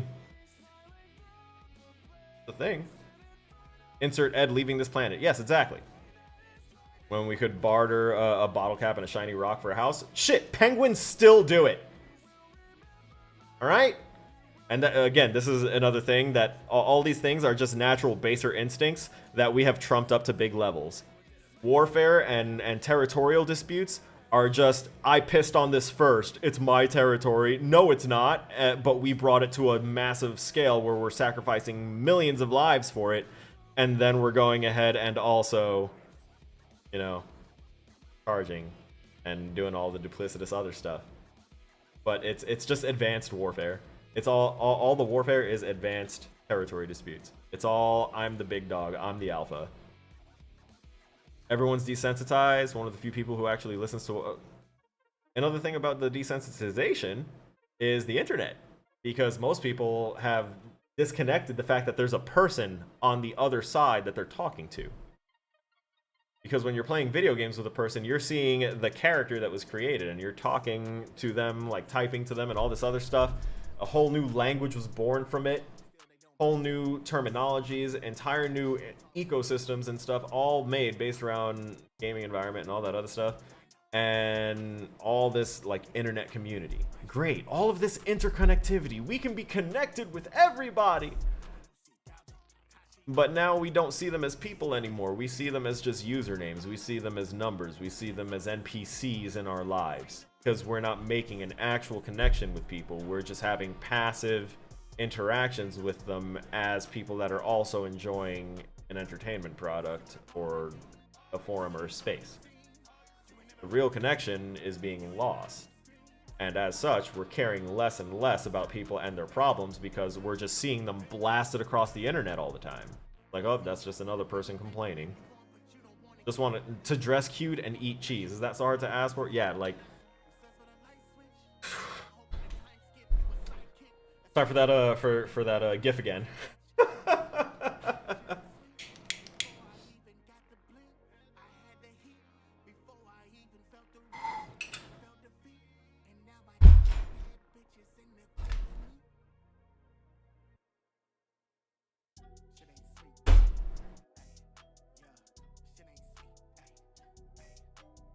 Crazy.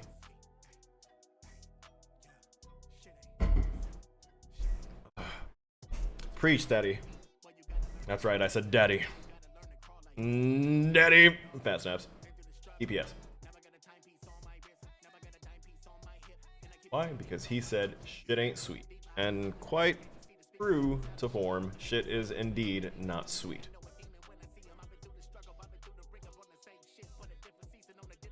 And there are far too many people that, you know, don't want to acknowledge that that there are others that think differently, or that like are literally gimped at birth. And by gimped I mean we start off with something different from everyone else. And it's kind of like they're telling us to get good, essentially, right?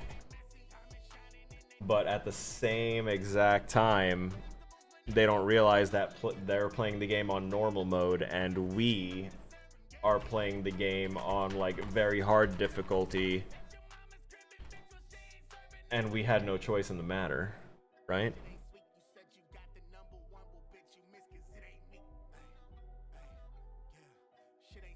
That to be not equal to null.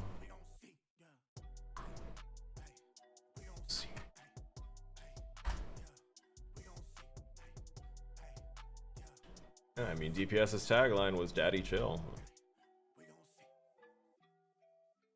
So many people on the internet like, "Oh man, why you gotta make your name? Why you gotta make your name Daddy like that? Now I got no. I'm gonna call you Fat Snaps or something like that." It's just a fucking name. It's a word.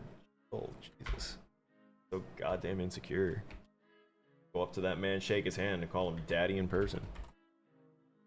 Not like I actually had one in my life to begin. My mom's though, they did amazing work in my opinion.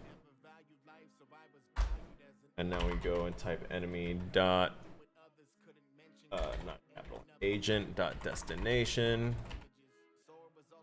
equal to enemy dot path nodes waypoint up dot position. So, given everything else that I've kind of instructed on for the duration of this stream so far, we know that I'm gonna pause the music because this is a drill song, and that means that my brain is trying to focus on the very spinning fluidity of the words and not focus on my own words. Sorry. So we have on enable. It will go ahead and print this, and it will change the render material to. We're gonna go ahead and swap that to a different one eventually, but right now it'll go ahead and just change it to a plain blue color. And we know that on enable, it's when it becomes enabled and active. So that means every time it starts up, it'll do this, as opposed to on start, blah, blah, blah. But on start anyway, we're going to have it look to see if the enemy state machine component is empty. So basically, it wants to make sure that this attached to something that has an enemy state machine, which we know it will. We've made sure of that because in our enemy state machine, we went ahead and put this script as one of the required components. Now, what we're doing is making sure that it got it and that it's not an empty value, meaning that it exists, it's there. And then we're going ahead and setting the enemy state machine to be called enemy, right? Because the enemy state machine is basically going to be the enemy brain. It's the logic handler. It's going to be what's telling the enemy state to be enemy state attack, to be enemy state search, to at all these enemy states. It'll tell it when. So next is right after we go ahead and set what our enemy is, we're going to go into that enemy state machine, which is going to be attached to something that has the AI navigation agent. We made sure that that was a requirement. That was one of the things that we had to put on there, right? Public nav mesh agent equals. See? Has to be there. So, attach that. We're getting that nav mesh agent, and then we're setting the destination that it wants to navigate to be equal to the enemy's path nodes, which we also attach to the state machine, which we also named a waypoint, or rather we have waypoint here, so path node, waypoint. So by choosing path node and then using this the bracket, we're telling it to go into the state machine and look for our bracketed list, our transforms, our path node. So here in the game, on our enemy, on the enemy state machine script that we attach to it, path node 1 through 6. It's all right there.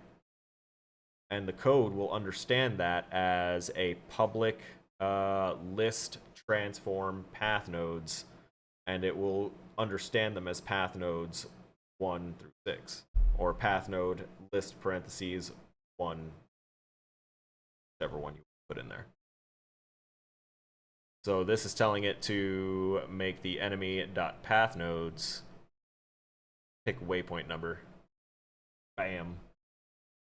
So ultimately, this is the start of our patrol, and it's going to tell it to get a particular waypoint and go to that position.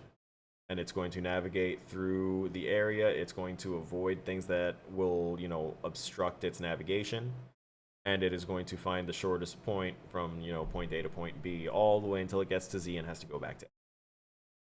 That is what this is going to wind up doing.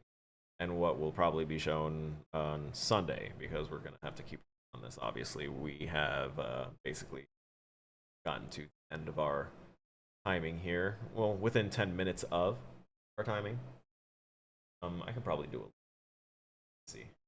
So we want to do this. Of course, we want to have our contingency in place to go ahead and let us know if any kind of problem happens. Even though we put, various other things in place, this one can just be a warning. There is no enemy state being matched to this game object. I might sit in the chop shop for a little bit too afterwards, depending on once I get everything shut off and go shower and stuff. When I come back, I might hop in a V, just sitting there and either game for a little bit or keep working on for those that are privy to that information, that location. So we've debugged that, but we're still missing our little contingency of adding the space and making sure that we are going to get the game object dot name and make sure that's included as part of the debug warning, because we're using debug.log warning instead of debug.log error, and we're not using prints. We're doing the thing. We're making things more specific. Pride. It's almost time. Anyway, roll down. Or which code is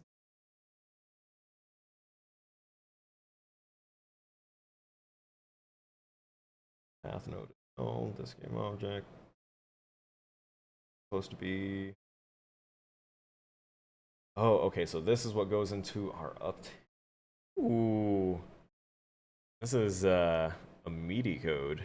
All right, I will type it up, and I will let y'all see me type it up here in a second. I just want to run to the bathroom real quick, so I will be right back.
All right.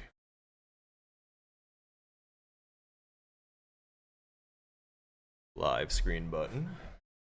Camera taking its time to readjust. Wonderful. All right, let's see how quickly I can try and get this typed out, shall we? We're in the void update, and we're going to do if enemy.path nodes way point that. I'm having to look around my microphone right now, so I'll relocate it. Sorry if that makes the audio quality kind of change because I'm not talking directly at it anymore.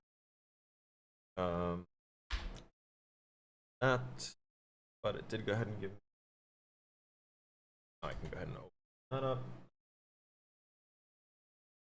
Get the distance target. We're going to create the logic to go ahead and understand what the variable distance to target is meant to be. Only problem is that I had shifted my fingers over, so it all looked awful. There we go. That's a variable that I created. Distance to target is equal to vector 3 distance. So a vector 3 is essentially 3 values together. Three separate values, but the vector 3, it's an angle created by those 3 values. So typically you use vector 3s you can for like positions on a grid, get an x, y, z. Vector 2s if y value. Vector 3, we're trying to get the distance. Since we're doing games, that's why we have to use vector 3s more often than not. Transform.position is obviously getting the transform, but a transform can be position, as in location. It can be rotation. It can be size or scale. So we want to tell it transform.position. Getting the distance of the transform.position, the enemy.path nodes list waypoint dot position.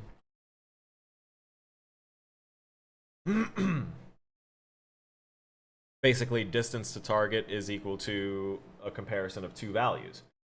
The first value is our, like this enemy character's transform position, so the position of the object this is attached to, compared to the path node waypoint that it wants to go to, and that will determine distance. Next up is after we get distance.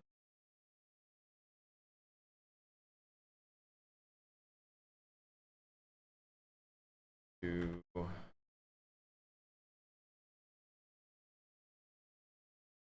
if check, see if distance to target is less than or equal to max distance target. Did we not create this variable? I could have swore I made that variable.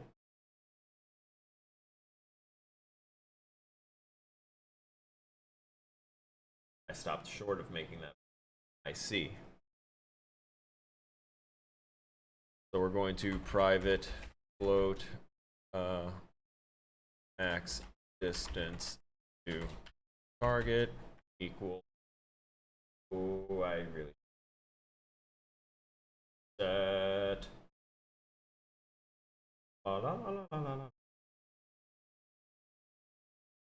0.5f.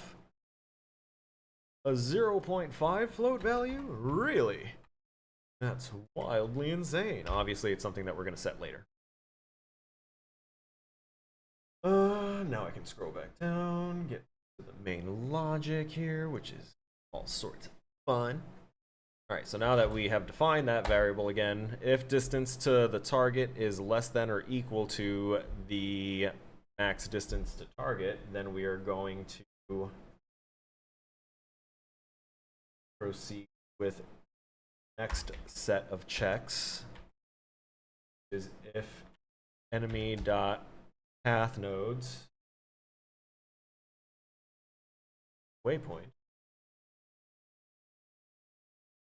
list is not equal enemy dot path nodes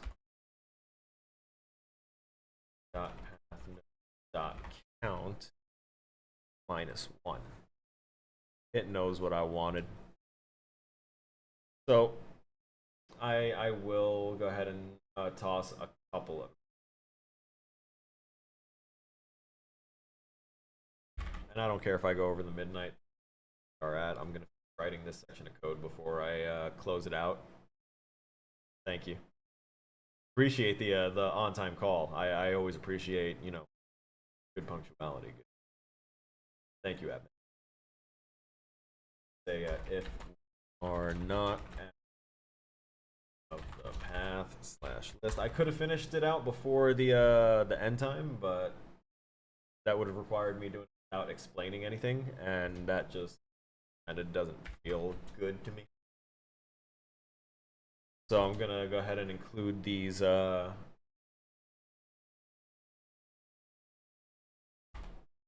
notes in the code, so that way it make a little bit more sense. That is reading along and didn't look immediately, and then they look and they're like, "Oh my God! Look at all the insanity."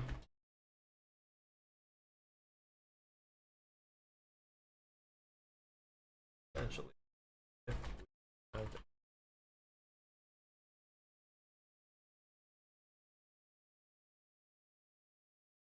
not at the end of. We are going to want waypoint plus equal 1. You can do plus equals a bunch of different ways. Typically, I like to do plus plus because it takes the current value and then increments it by 1. And from there, we do enemy.agent.destination is equal to enemy dot path nodes waypoint dot. Close that off. What this does is it sets the position. After we go ahead and add 1 to waypoint, I'm just going to go ahead and add in there.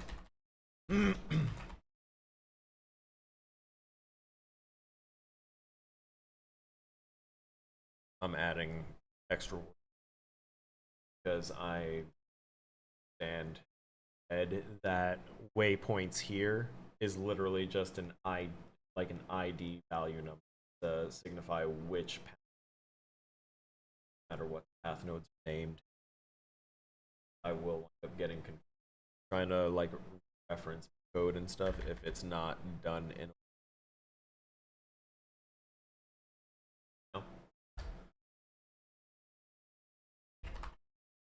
I reached out to my teacher actually, and I asked for an explanation as to why we do code a certain way, and then I explained how like my brain was like trying to make code a different way, and I asked for just kind of like rationalization as to why.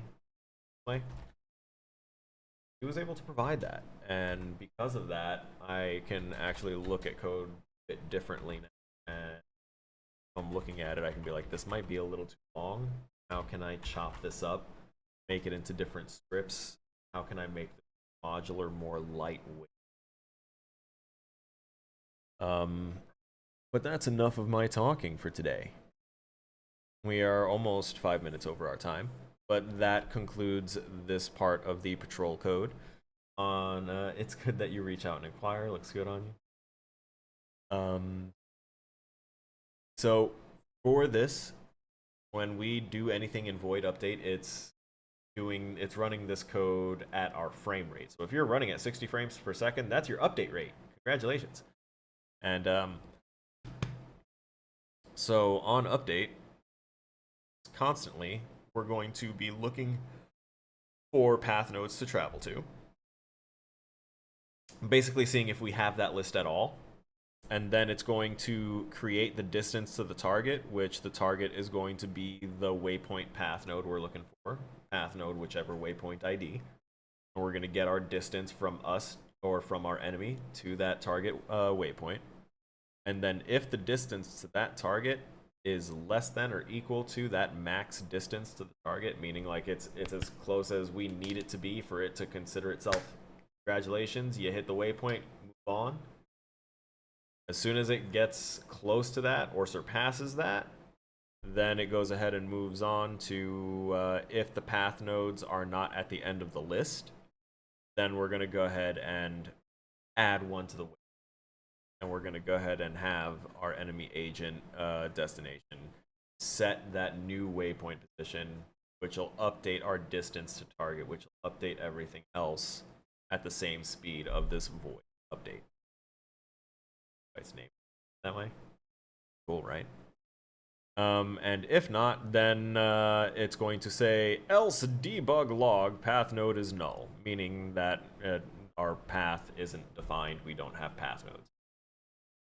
Now, the only other thing that I can personally see on this is that there's nothing telling it to go back to the first point if it's reached the end of its patrol path.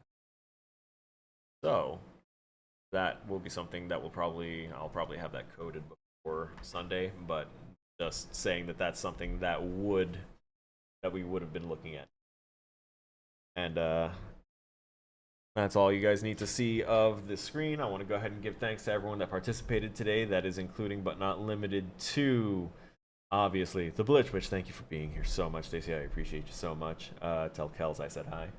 Abman, thank you for being a constant regular. I so much, brother. And we also had Omar Miari show up. Thank you so much, man. Thank you for being here. We also had, I tried your name. I didn't get any confirmation if I got it right or wrong, but Ostazer, thank you for stopping by. Thanks for chatting a little bit, asking about the 2D game. Sorry I trolled you a little bit by just saying, yeah, you hit start on my game, and there you go, 2D game, ha ha ha. I hope you didn't leave too quickly after I had done that, because I did go into it and explain a little bit more about the creation, or the base like template creation for a 2D game. Over 2 different engines. Anyway, that's that. We went over a lot today. Remember, folks, this is one of my own personal concepts, and I would very much appreciate it if people didn't try and like steal this and make it their own and pretend like they came up with this. That would break my heart. I'm intending to try and make this and release this as one of my very first games. So, fingers crossed that people have some decency. I love you all. All right. Stay frosty.